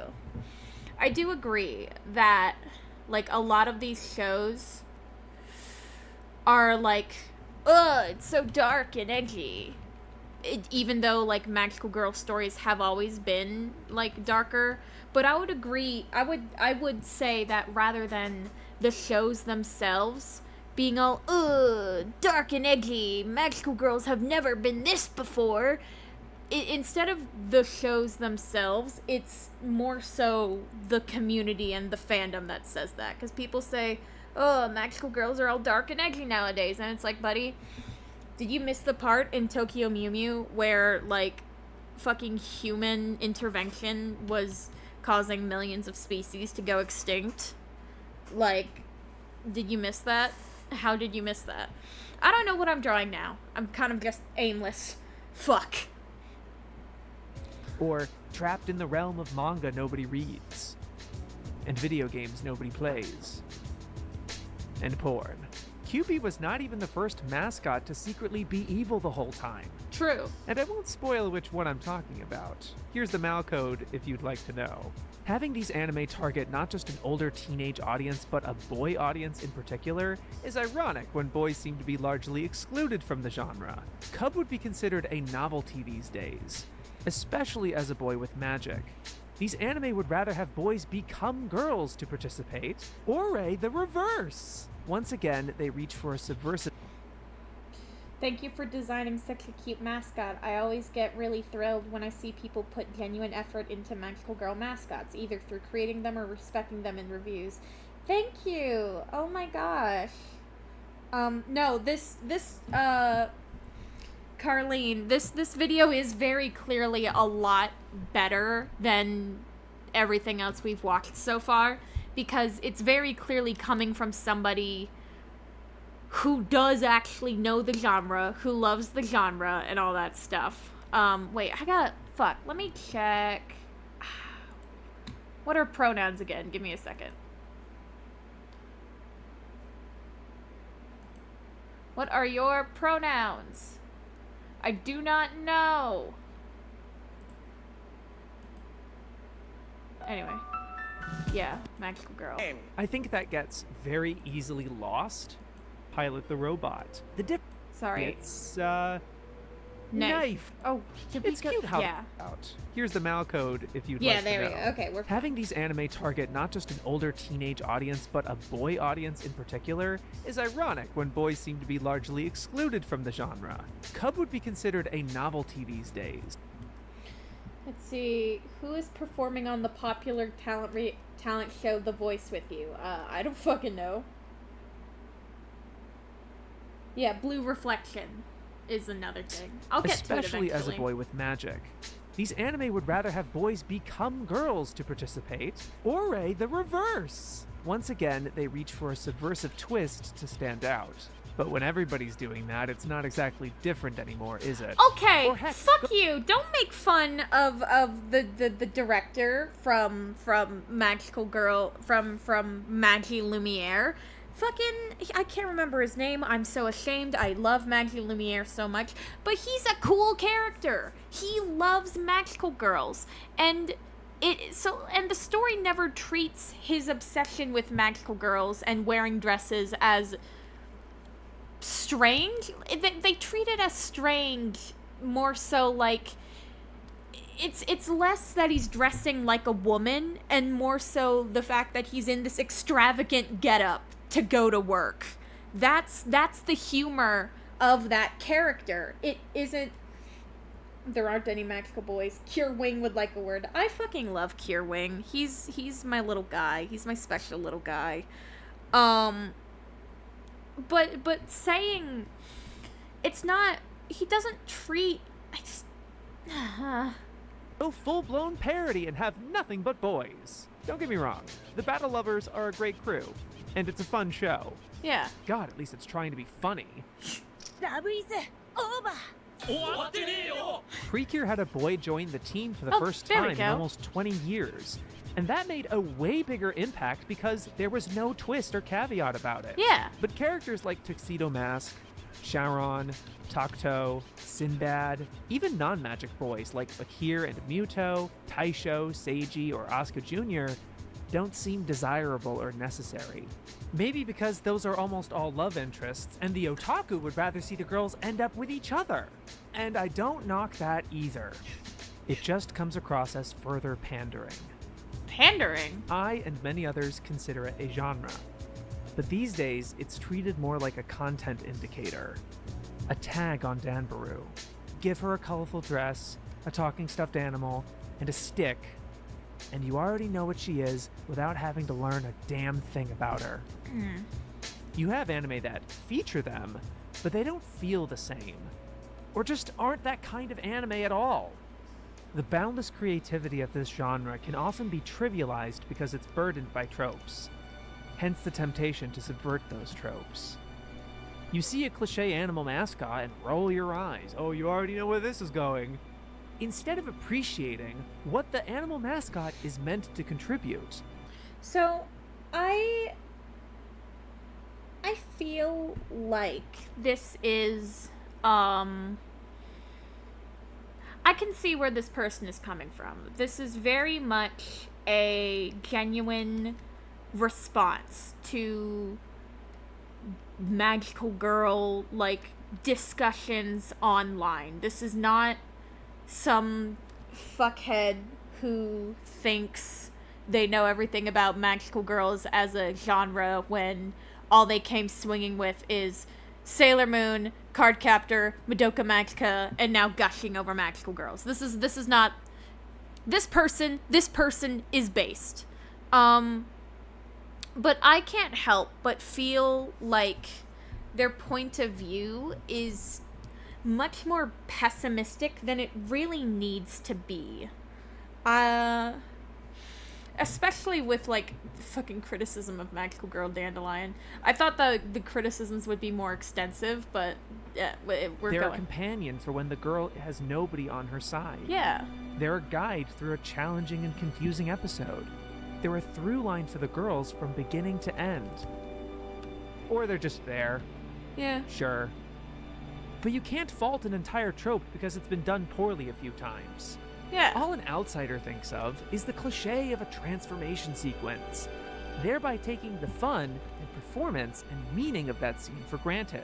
Fans who have only given Sally the Witch or Ako-chan a glance in a YouTube compilation might pog at Sally changing her clothes or Ako using her mirror as the first transformation scene, but it completely misses the history of those sequences. The reason this became such a staple in Sailor Moon was because they were very elaborate and repeated almost every episode, which stemmed not from Sally or Ako, but from Minky Momo and Super Robot anime. Director Junichi Sato explicitly took the way each piece was attached or changed on the robot to inform the way Sailor Moon's outfit gradually appeared. This was to save on the number of drawings per episode, which was a limitation of the production. They call them bank shots, and scenes like their catchphrases and attacks could be recycled too. Yeah. It's one of the oldest tricks in the book. Sally and Ako are so old, almost anything was used as a bank shot. Characters walking or talking? Oh, we've already animated that, just use it again. Their remakes are when you start seeing more elaborate recycled shots. So even though Sally and Ako might occasionally or even regularly transform, it's not the same. And it's kind of weird for me to see how anime today feature these bank sequences even more lavish than before, only to not use them the same repetitive rhythmic way. Yeah, well, okay. Maybe not that weird. They don't have as much... So I actually agree. Maggie Lumiere's anime transformation sequences kind of suck. There are a lot of textures. They are a lot of color and noise, and they don't really do anything with it. Time as they used to. You don't expect this seasonal anime crowd to watch this show without an ongoing linear plot, do you? There's no time for fun. We only have 12 episodes. 24 if we're lucky. I think a core appeal to the transformation is how ritualistic it becomes over time. Yeah. You gotta play it every episode. That's fair. It might happen at about the same time. The song gets in your head and you start to anticipate each beat as it's carved into your memory. Showing it only a handful of irregular times feels more like a nostalgic indulgence. a symbol that they're merely homaging, rather than fully embracing. Okay. These days, their costume comes across less as an outfit and more as a uniform. There's more of a duty to the role. They literally made it a corporate job. The thematic intention here is to okay, but what's wrong with oh yeah, Karibo-kun is he him. Okay, cool. So like I understand saying like cuz there is a bit of a feeling with modern kind of, I guess we can say, tragical girl shows that it's, I guess my issue with this is like, again, it feels very pessimistic because, I mean, why are you complaining about Magie Lumiere when it is such a genuine, heartfelt story?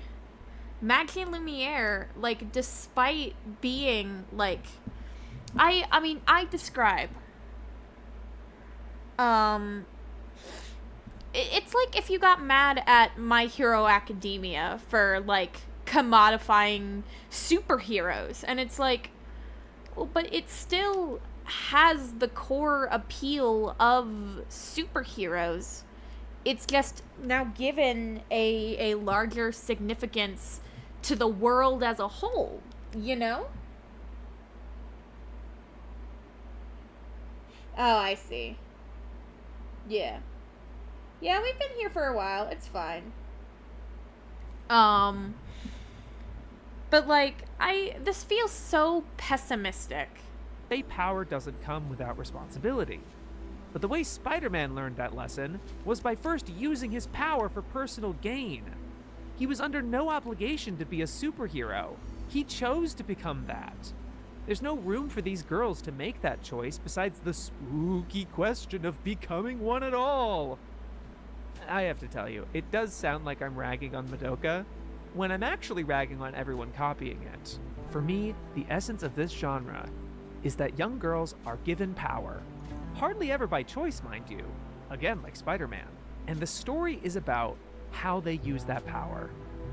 Whether that's saving the world, like superheroes, or just having fun, helping others, or simply helping themselves. Bestowing these girls with magic and seeing what they choose to do with it is what the genre should be all about. I think that's why the combat-centric anime don't do it as much for me, because they really only have one purpose.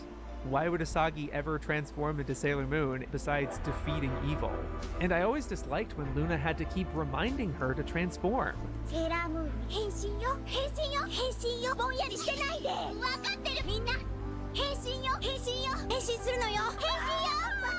Spare me. If Usagi can't use her powers for pretty much anything else, at least let her choose to transform herself.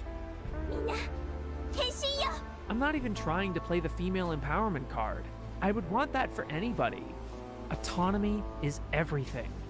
Without it, they're puppets of their magic. That's why it all hinges on secrets. This feels There's a almost little always odd. a gap between the magical and the girl. It started with Sally and Akko.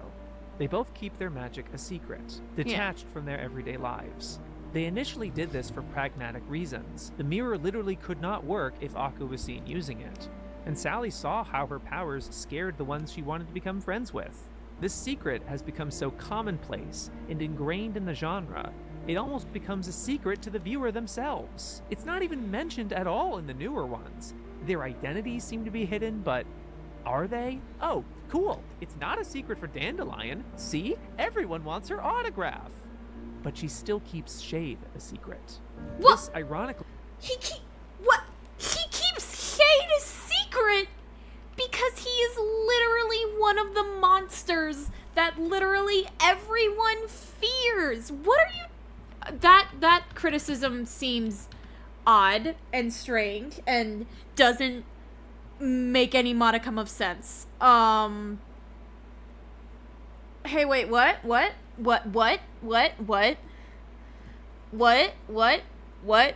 becomes even more secret when there's more than one girl. A shared secret is less of a burden. There's no relevant characters left who don't know. But this doesn't feel the same as Superman or Batman or Spider-Man having a secret identity. This has always been a thing before these anime were conflated with superheroes. In the first episode of Lalabelle, she shows off her magic to the couple who basically adopt her. They freak out at first, but eventually come to accept it. It's not until the villain of the show tells Lalabelle she has to keep her powers a secret because they used to burn witches like her at the stake. That consequence hardly existed for the original Sally and Akko, but their remakes became more burdened by tropes. Sally had to erase her friends' memories of her because they found out she was a witch, basically starting over with them. And Akko would lose her own reflection if she was caught using the mirror's power. Usagi and her friends are in danger if their identities are found out. Doremi and her friends could turn into frogs if people find out. Princess Tutu turns into a speck of light if she confesses her love. Time and time again, these girls live in ever-present danger of being revealed. Revealed to be an imposter. Revealed to be a freak. Revealed to be a liar. When you keep something a secret for long enough, it's going to feel awful if someone finds out. All your hard work of keeping it feels wasted. You beat yourself up because you feel like you failed. Maybe there's even guilt or shame, and you hold in so much fear, it's painful.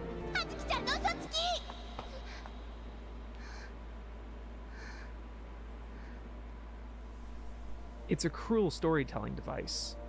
So maybe it's a good thing that these newer shows don't confront it, even when it's still there. But I don't think it should be overlooked or taken for granted, because it almost always turns out that the pressure and guilt and fear of that secret is the most important challenge to overcome, that we all have to face and to triumph over. To find the confidence and to fight for what you want. To express how you truly feel about someone. To become the best version of yourself, with and without magic. That's how you know what these anime are. Karibo helps train me. I love that. The transformations in magic aren't the first things that come to mind when I remember watching and enjoying these anime. Yeah. I don't think of the fights in Sailor Moon. I think of the scenes of the girls in the cafe talking together. Yeah. Or in Ami's room studying together. Or at the beach laughing together. I watch these anime mainly because they're funny, colorful and expressive, charming, sweet, and cute. They have simple but important messages about life and growing up. Sally and Akko adopted the framework of everyday life. And I think that's a far more vital component than whether the girl has a fluffy mascot and a pretty dress and a magic stick. All that stuff is great, don't get me wrong, because they take place in an otherwise mundane, real-world environment. It's the anchor that keeps this boat drifting off into being something like a high fantasy adventure or intense action thriller. Princess Tutu takes place in a storybook, but you still watch her go to ballet class every day. I know there's been some disagreement about Little Witch Academia, but I think watching Akko stumble her way through magic school has the same appeal as watching Akko stumble her way through school. I suspect this is the actual reason this genre is on the decline. Because there's so much anime now that fill all the same criteria without any of the iconography. I just described cute girls doing cute things anime, idol anime, even some magical girlfriend anime. I get more of what I enjoy of this genre from Kawaii Slime than I do Magical Girl Inc. or Sauceless Gushing, but you may... Okay, Sauceless Gushing. I mean, it's been pointed out before that I can speak. Acro Trip was a manga before gushing over Magical Girls. And it's just, I don't know. There are some minor complaints with this, but I can tell that it is coming from a very genuine place. I've been meaning to ask if you watched it, what's your opinion on Magical Destroyers? I have a video about that you can watch right now. Yeah. I enjoy those shows for being like other anime you enjoy. I think it's cool we have a Patlabor equivalent for this genre. Gushing had the comedy, the infectious joy, and even the willingness to get the characters messed up that my favorites did. Albeit through a bunch of fetishes, so I get why fans avoid that one. What I saw of Twin Angel Break was pretty up my alley and seemed to target the proper age bracket. But I guess because it doesn't subvert anything, nobody liked it. And So I would say Twin Angel Break is more so, I don't know. I haven't watched it because I actually didn't know it was a whole fucking anime. Damn. But it, from the way in the, because I have seen the transformation sequence. And like the way the boobs jiggle, it's like, I mean, that probably isn't for like a young demographic, you know? It seems more like it is like a cute girl doing cute thing anime for like older dudes. I've heard incredible things about idol anime like Prepara and Aikatsu. That's where the party seems to be at nowadays. And heck, I still have a backlog of titles I want to watch. There's literally over 1,000 episodes of Precure. This is by no means a complaint about a lack of a certain kind of show. In the 60s and 70s, anime with a female lead were few and far between. 41 out of 286 by my count. And the likes of Sally and Akko counted for over a quarter of those. Needless to say, we have options now. So the genre is compulsed into finding a way to stand out. Not really. Subvert what doesn't need subversion. No. Lean even harder into the tropes everyone knows them for. So, and also I would say with Magical Destroyers, it's Magical Destroyers is its own thing. It started off as an art project. It's this whole long thing. Go watch my video on it. So they become more about the style than the substance. A content indicator instead of a genre. That's why they have to insist, episode 1, that they're magical girls. They didn't used to call them that. They don't call them that. Because they didn't have to. Well, they don't call them that in Prince Section Orchestra. What are you talking about? What first comes to your mind when you hear magical girl? Stop. That's the next video. So I would say that video, Don't Call Them Magical Girls, is good. I genuinely, when I was recommended that video, I thought it was going to be about how some things that people call magical girls shouldn't be considered magical girls for one reason or another. And I'm very glad that it was not that. Oh, I got a super chat. This is our Luna, hehe. Thanks for reading every message I send. I wanted to super chat on my main channel. This is one where I talk about magical girls. Oh, cool.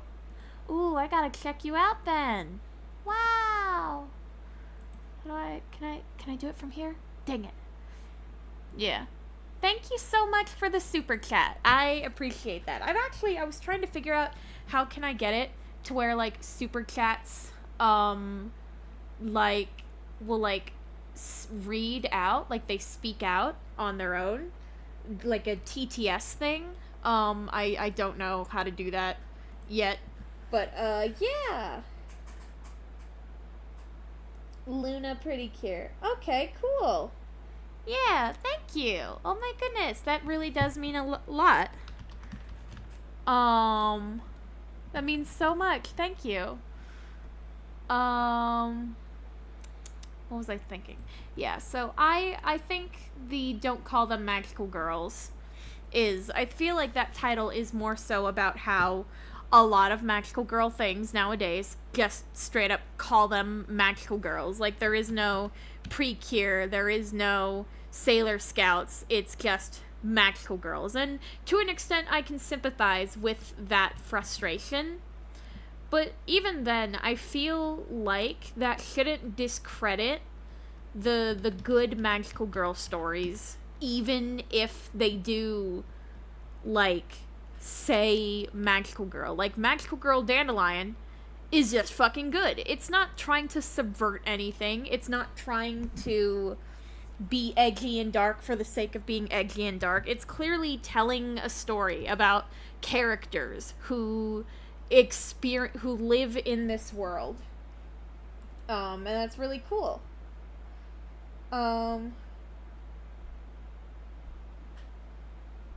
Okay, they don't say zombie in The Walking Dead, but that doesn't mean the show comic uses that. Any show that uses that word is lazy or bad. Yeah. And again, this seems to be a much more pessimistic view of the magical girl genre, to which I can very much sympathize, of course. But it's I feel like, okay, bye friend. I feel like it was a little too like pessimistic and also a little all over the place and didn't really, I don't know. Anyway, we have one more video. Yay!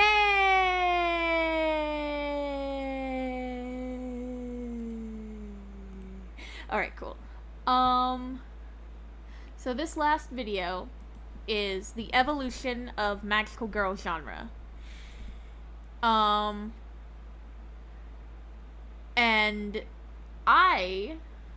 the thing that got me was the thumbnail that had Sailor Moon with the word hope, Madoka with the word despair, and Pretty Please I Don't Want to Be a Magical Girl with the word cynicism. And it's called The Evolution of the Magical Girl Genre. Now, I want to state again, do not go harass this person. Do not spam their videos. Whatever. I find it it's again, I can't help but disagree. So,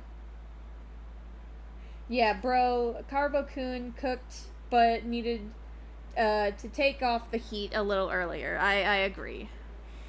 You know, Carbo-kun's video came from the same place as my Magical Girls Are Not Respected video.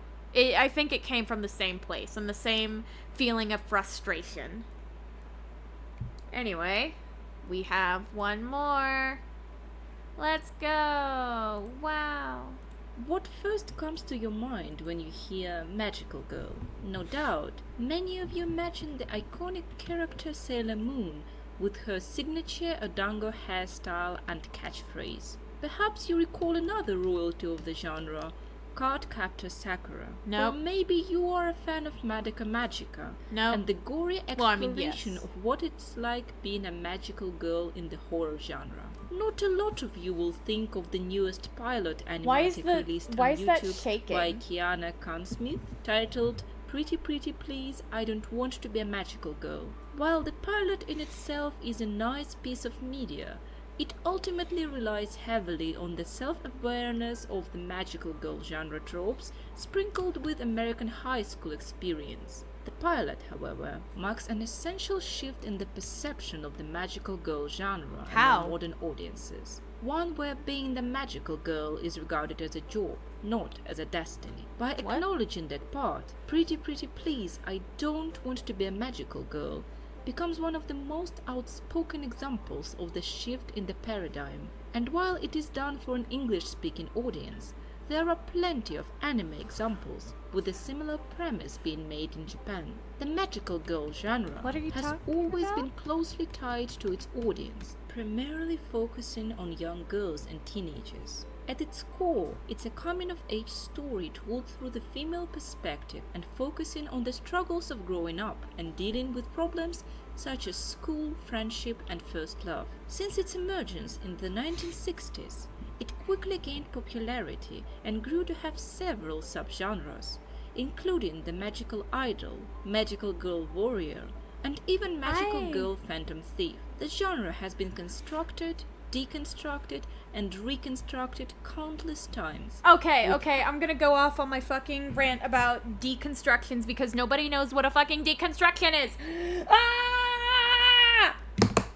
So, what the fuck do you mean, magical girl? This is not directed at the video person, but when anybody says magical girl deconstruction, what do you mean? Okay. Nobody knows what a magical girl deconstruction is because nobody knows what a deconstruction is. Deconstruction is an academic term that was made by some French philosopher dude. Was he French? Were you French? No, he was a French-Algerian philosopher. Cool. He came up with the term. As to be used in academia. As a tool to... Frankly, I don't fucking know. Because if you try to define... It's literally one of the pages on Wikipedia for deconstruction is difficulty of definition. Because nobody... I'm living through your energy right now. Thank you. I have way too much of it. But, like, nobody knows what deconstruction means. So... Okay. In Jacques Derrida,'s 1967 book of Grammatology introduced the majority of ideas influential within deconstruction. Derrida published a number of other works directly relevant to the concept of deconstruction, such as difference, speech and phenomena, and writing and difference. And then, to Derrida, that is what deconstruction is made of. Not a mixture, but the tension between memory, fidelity, the preservation of something that has been given to us, and at the same time, heterogeneally, something absolutely new and a break. Do you want to fucking tell me what the hell that means? How do you take this, like, dense... philosophical academic term that even the guy who made the word doesn't even have a concrete definition? How do you take that and apply it to media? There's no such thing as a deconstruction in media. It doesn't mean anything.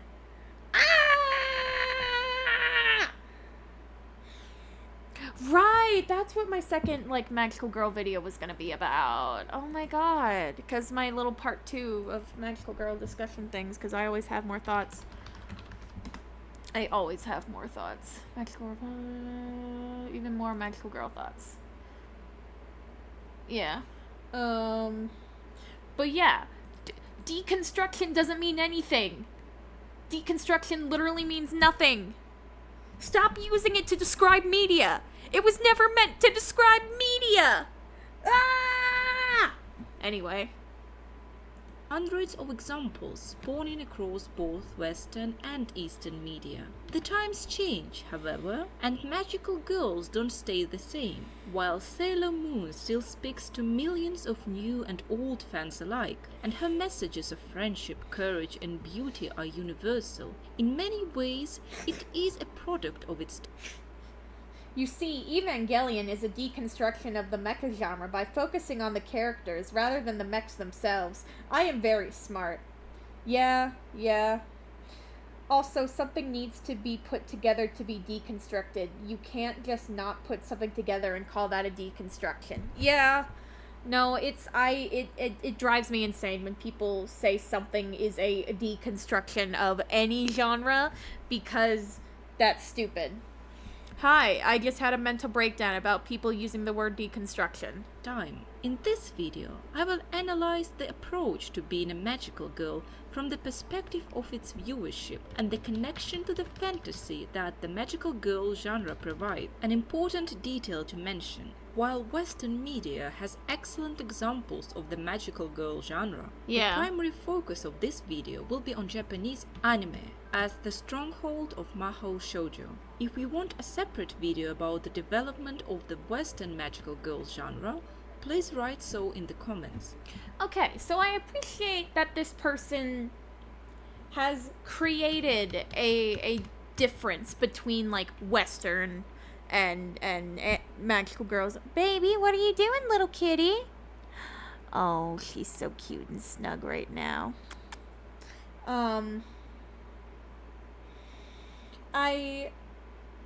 Let's see.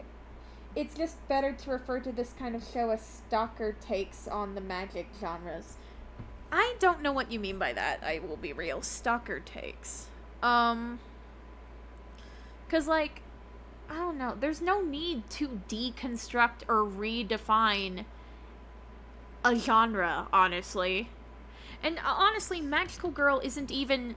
It's not really a genre, so to speak. It's just the setting of the story, or the basic kind of story.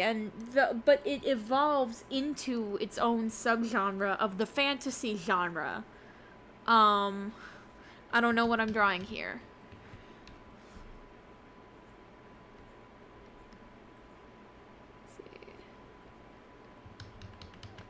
Hey, perspective. There is a gnat in here, and it's driving me crazy. Fuck, what do I do here, man? Dang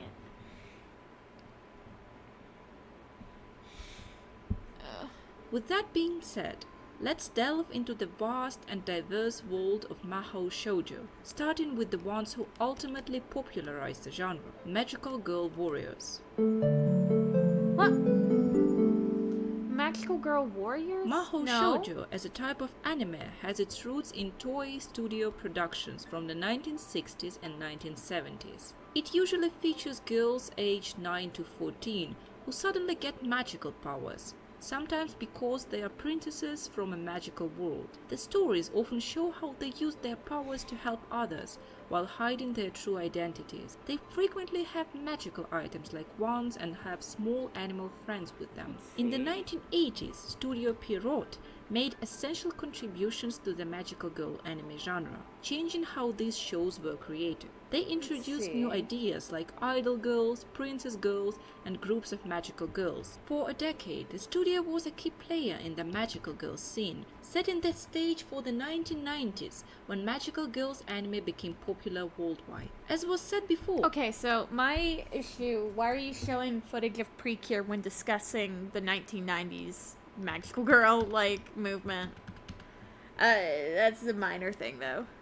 Magical girl genre is a coming-of-age story that provides the audience with an empowerment fantasy done through the adventures of its protagonists. The classic magical girl warrior stories like Sailor Moon, Pretty Cure, Tokyo Meow Meow, and Card Captor Sakura usually tie the monster of the week types of enemies with the life lessons that the audiences need to learn, or just exciting episodes from the lives of the protagonists. What sets the classic and neoclassic stories apart from the rest representatives of the genre is how being the magical girl is treated. Usually, it is seen by the heroines as a gift, or as a destiny, or at least as a task that they should be honored to have. Even if the characters have their reservations at the start of the journey, they quickly become acquainted with their new powers and are ready to defeat the latest monster of the week in the next episode. That is not to say that being a magical girl is all sugar and sparkle. The girls have their fair share of obstacles and pain, sometimes surpassing the classic action hero genre by the amount of suffering and danger inflicted upon the magical girls. Of course, it all depends on the age restriction of the anime, and more often than not, the seriousness of the situation gets downplayed or not acknowledged by the characters. The classic magical girls go through their fair share of problems, often focusing on relationships with others, friendship, and falling in love, as these are the topics essential for the target audience of the genre. These topics usually get paired with supernatural threats to tie the plotline together, but also to show how the characters overcome their obstacles with the power of magic and friendship. Magical girl anime glorifies the bond of female friendships and often empowers the audience by setting an example of the anime heroines overcoming their problems. These are the core ideas of the classical magical girls. They are happy to have their powers and take pride in what they do, despite their calling interfering with their personal lives. Magical girls understand the importance of their missions and the sacrifices they have to make in the name of a higher calling. They are rewarded for their selflessness by always saving the day and coming on top. But what if they can't save the day? What happens when the magical girl loses? If you're enjoying the video, please consider subscribing to my channel and leaving a like under this video. I would really appreciate that. I don't know how I feel about that. The conclusion that what makes a magical girl is she takes pride in her job or something. I don't quite get it. The deconstruction that doesn't exist. At the start of a new millennium, the approach to magical girls gradually gains new perspectives. In fact, research suggests that the infamous Toei Studios' current magical girl shows are aimed at young girls ages 4 to 9, and also at men ages 19 to 30, with them holding events for the child fans and adult fans separate. As the anime... Wait, what do you mean? What research? And also, what do you mean Precure is made for both itty-bitty children and also old men? What? What source? Can I get a source for that? Holy shit! The industry uses new ways to share its products with specific audiences.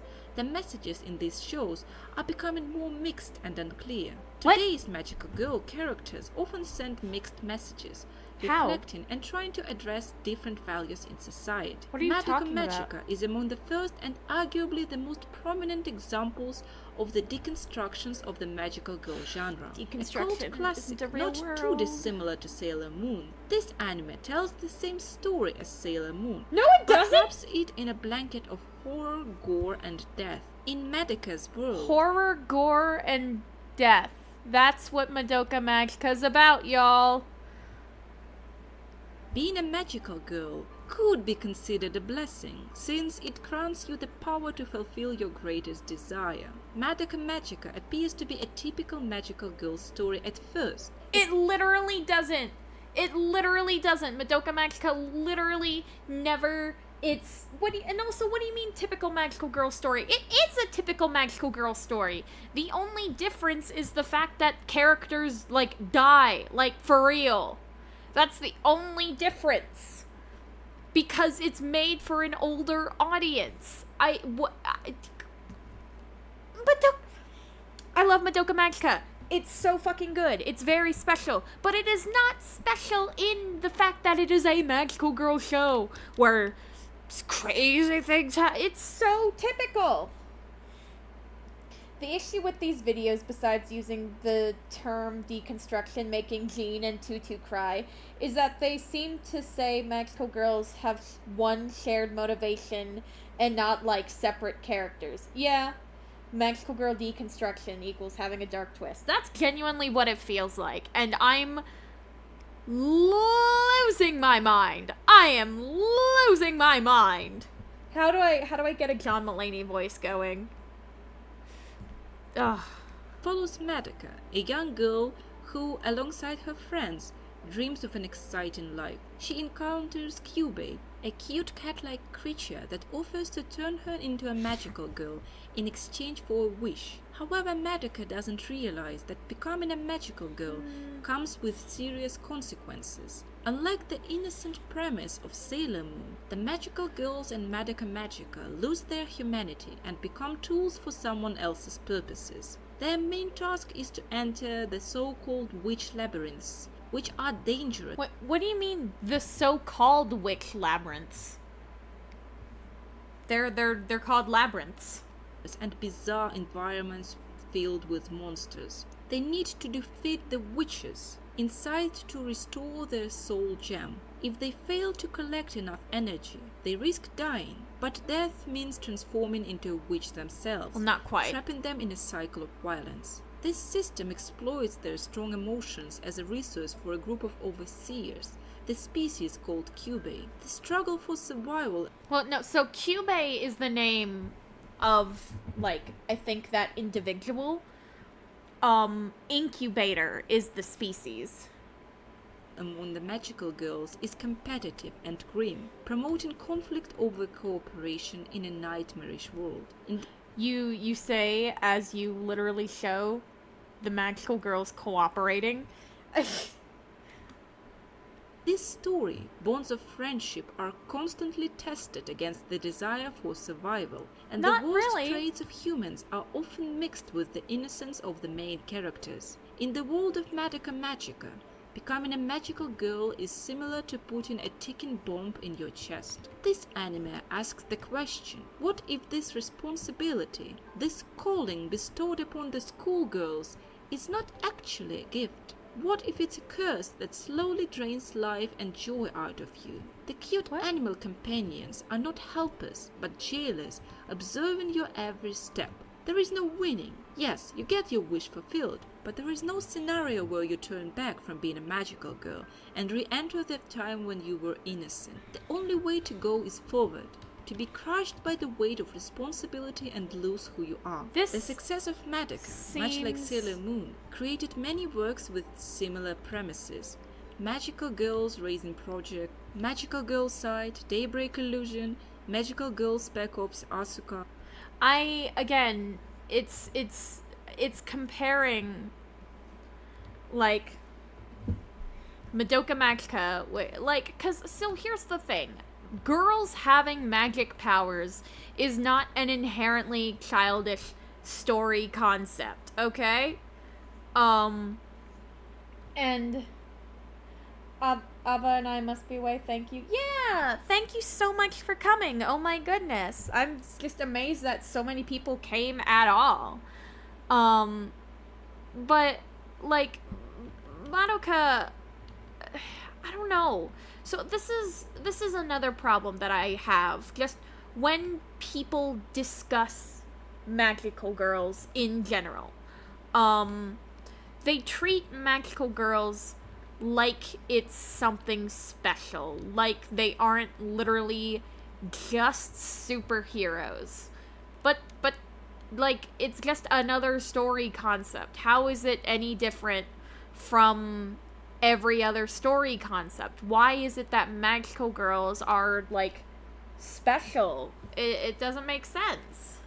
I want to hear, what the hell do you mean, the cynicism? Like, all go into the dark territory of violence and gore, sometimes creating violence just for the sake of shock value. The magical girls in these stories are... And also, I think it's important to note that, like, Madoka Magica was written as a story that was cool and good and thought out and well done.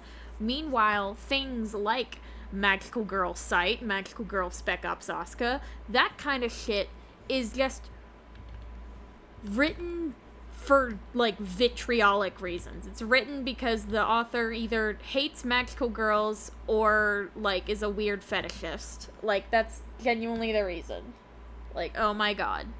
Still heroes protecting the innocent, but this burden is more than they can bear. Ultimately, they are children tricked into taking responsibility for things they could not possibly be prepared to overcome. What? The era of grim dark magical girl stories inspired by Madoka, and started at the beginning of 2010s, lasted through the past decade, and still produces notable examples. Grim dark magical girls became a subgenre in itself. In recent years, however, a new trend of imagining magical girls has emerged. The one where being a magical girl is not a gift or a burden, it's a job.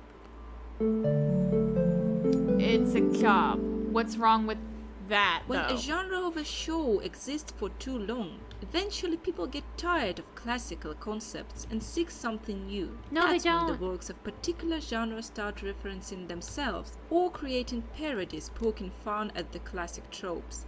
It's nothing new and not limited to the magical girls. Okay. With magical girls, however, a curious phenomenon occurred. In recent times, the number of anime parodying the usual flaw of magical girl stories and concepts increased. It's not, however, malicious or belittling. Instead, those works focus on the core elements of magical girls and put a new spin on them by acknowledging the oddities with love. For instance, The Demon Girl Next Door is a comedy about a monster who has to slay a magical girl to end her family's curse, but ends up becoming friends instead. Gushing over magical girls, well... Don't discuss gushing over magical girls as a legitimate entry into the genre, because it is literally just, what's a fun way to make porn? I know! Magical girls. It's a fucking shitpost. Gushing over magical girls is a shitpost with unfortunately charming characters. Oh my god, stop putting it on the same level as fucking, like, Precure, Tokyo Mew Mew, Princess, like, stop! Stop! Not without its problems, is an interesting take on fan culture and magical girls being likened to idols in the world of this anime. Acro does similar things, except it leans more towards subverting expectations and explores the nature of existing in a world of magical girls. Acro Trip is literally just a fucking meme. It's just funny, goofy, fun time, okay? It's literally like, this girl is a loser. She loves the local magical girl, who is also a bit of a loser, and she ends up hanging out with the villain, who is also a huge loser, and everyone's a huge loser, and it's funny and fun and goofy and fun. As a normal person. The most interesting for this video, however, are the titles where the main heroes become magical girls because they have to. In other words, it becomes sort of a job for them. For instance, a fresh title called Magie Lumiere Magical Girls Inc. is about a struggling college student taking a job at the Magical Girl Agency. This new wave of magical girls anime blends the boundary between the ordinary and supernatural lives of magical girls, making it feel more like a job that you simply have to do despite your feelings on the matter. You may like it, you may dislike it, but you can't simply leave. The modern magical girls have to make a constant effort to keep moving forward, and contrary to their classic predecessors like Sakura or Sailor Moon, the public image becomes as essential as doing heroic acts. In other words, the modern magical girls anime explores the themes that worry the contemporary audience, mainly finding a job, surviving adulthood, and creating your public image in a world where information flows freely. What? So, I don't understand, like, oh, this is, like, Magie Lumiere's for a modern audience, because it's about, like, the struggles of finding a job. You know, people were struggling to find a job in the 90s, right? Like, it's and everyone can learn anything about you in a blink of a second. The new magical girls are less romanticized and often treat the problems of ordinary lives as more important than supernatural powers or defeating monsters. Magical girls is truly a genre that can accommodate works for every taste, from the classic heroic adventures of Sailor Moon to grimdark fantasies and workplace comedies. It proves time and time again that it is capable of adapting to the tastes of modern audiences without losing its core values. Of course, genres and subgenres don't come in a straightforward line. Even now, the many subgenres of magical girl exist simultaneously, ready to satisfy the tastes of very diverse audiences. In the 2020s, magical girls have seen an emergence of very differing works. An anime lover can watch the newest Pretty Cure, then go to the horrors of Magia Record and finish the day with the comedy of The Demon Girl Next Door or Acrotry. The beauty of the magical girls in their current state is that we as an audience have a choice of what magical girl we want to be inspired by. Whether it is Usagi's adventures of punishing criminals in the name of love and moon, or Madoka's endless self-sacrifice, or Kana Sakuragi's workdays in the Magical Girl Agency, magical girls will continue to exist and develop with the viewers who choose to give them their hearts.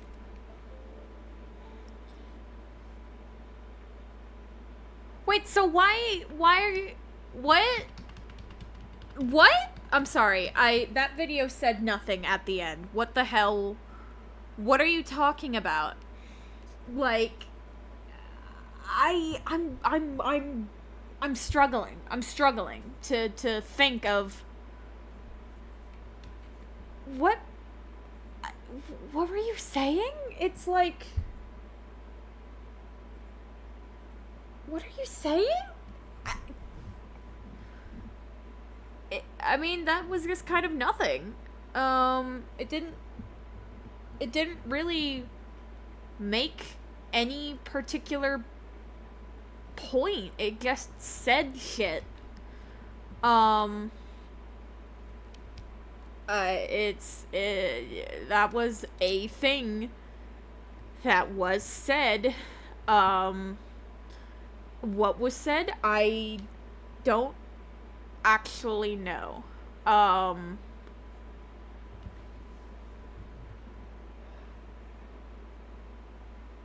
I also, like, okay, no, I remember what I was gonna say. It bothers me when people talk about magical girls, like, I understand talking about genre, very broad, but, like, Magie Lumiere did not set out with the goal of modernizing the magical girl. It did not set out with an agenda for the genre in mind. It is just a story that somebody came up with and thought that would be neat, and then they drew it, and now it's an anime. It's not. I understand that at the end of the day, every single story, every piece of media is a product, and it is a product that is influenced by what came before it, and it is a product that will influence what comes after. But you can't look at these stories as you can't look at these shows and stories as a singular linear timeline. Because Magie Lumiere is not about redefining the magical girl genre. It is about the story, the characters, the world, how they navigate corporate struggles, how Kana Sakuragi is uniquely gifted in her ability to quickly analyze a situation and come up with a solution. How this little ragtag group of fucking idiots comes together to create one of the most revolutionary magical girl companies in an era where magical girl companies that aren't one of the big ones fizzle out and die every day. It's a corporate story that still maintains the heart and soul of a magical girl story. That, like, fiction is what gives us hope. That is a line I think about so much, because within the world of Magie Lumiere, there's a magical girl series called Barley Spice, and, like, Kana specifically says, like, we should be inspired by those magical girls because that's what gives us hope. That's what helps us move forward in day-to-day life. And of course, she says that while they're trying to contain one of the key, which are the monsters of that world and stuff. So it's like a big crazy thing. But I don't understand. Why is that different in any way? Why is that? It's this strange, like, I don't know. It's so odd. I don't know. It's, that was, God. I don't know. I find, it's just, I don't know. And then also, why the fuck was Pretty Please I Don't Want to Be a Magical Girl in the thumbnail? What do you mean new magical girls are about cynicism? I don't get it. What are you talking about? Wah! Anyway, those are all the videos that, I had lined up.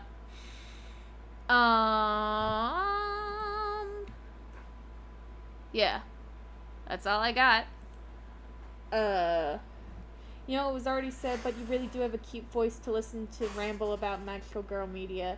It's amazing you're talented enough to draw and converse at the same time. Oh my god. How did they have more substance in the thumbnail over the actual video? That is true. But oh my gosh, thank you, Shadow. That's so... I mean, you'll notice I didn't, like, make too much progress on this drawing. I'm literally just kind of shooting the shit here.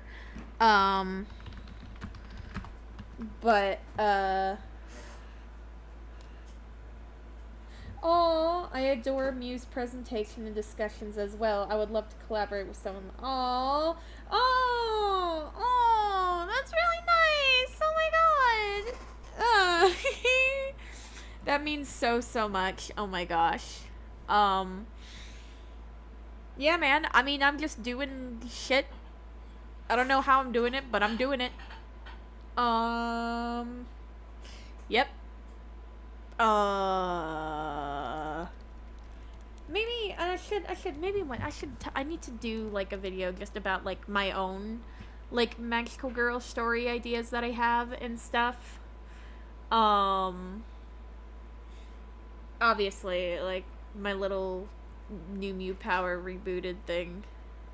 I think, you know, considering it's been 3.5 hours, this is a good time to leave it off, but thank you everyone who came. Oh my goodness. This was I hope I was intelligible at least some points, because I do tend to babble a lot and go off track. But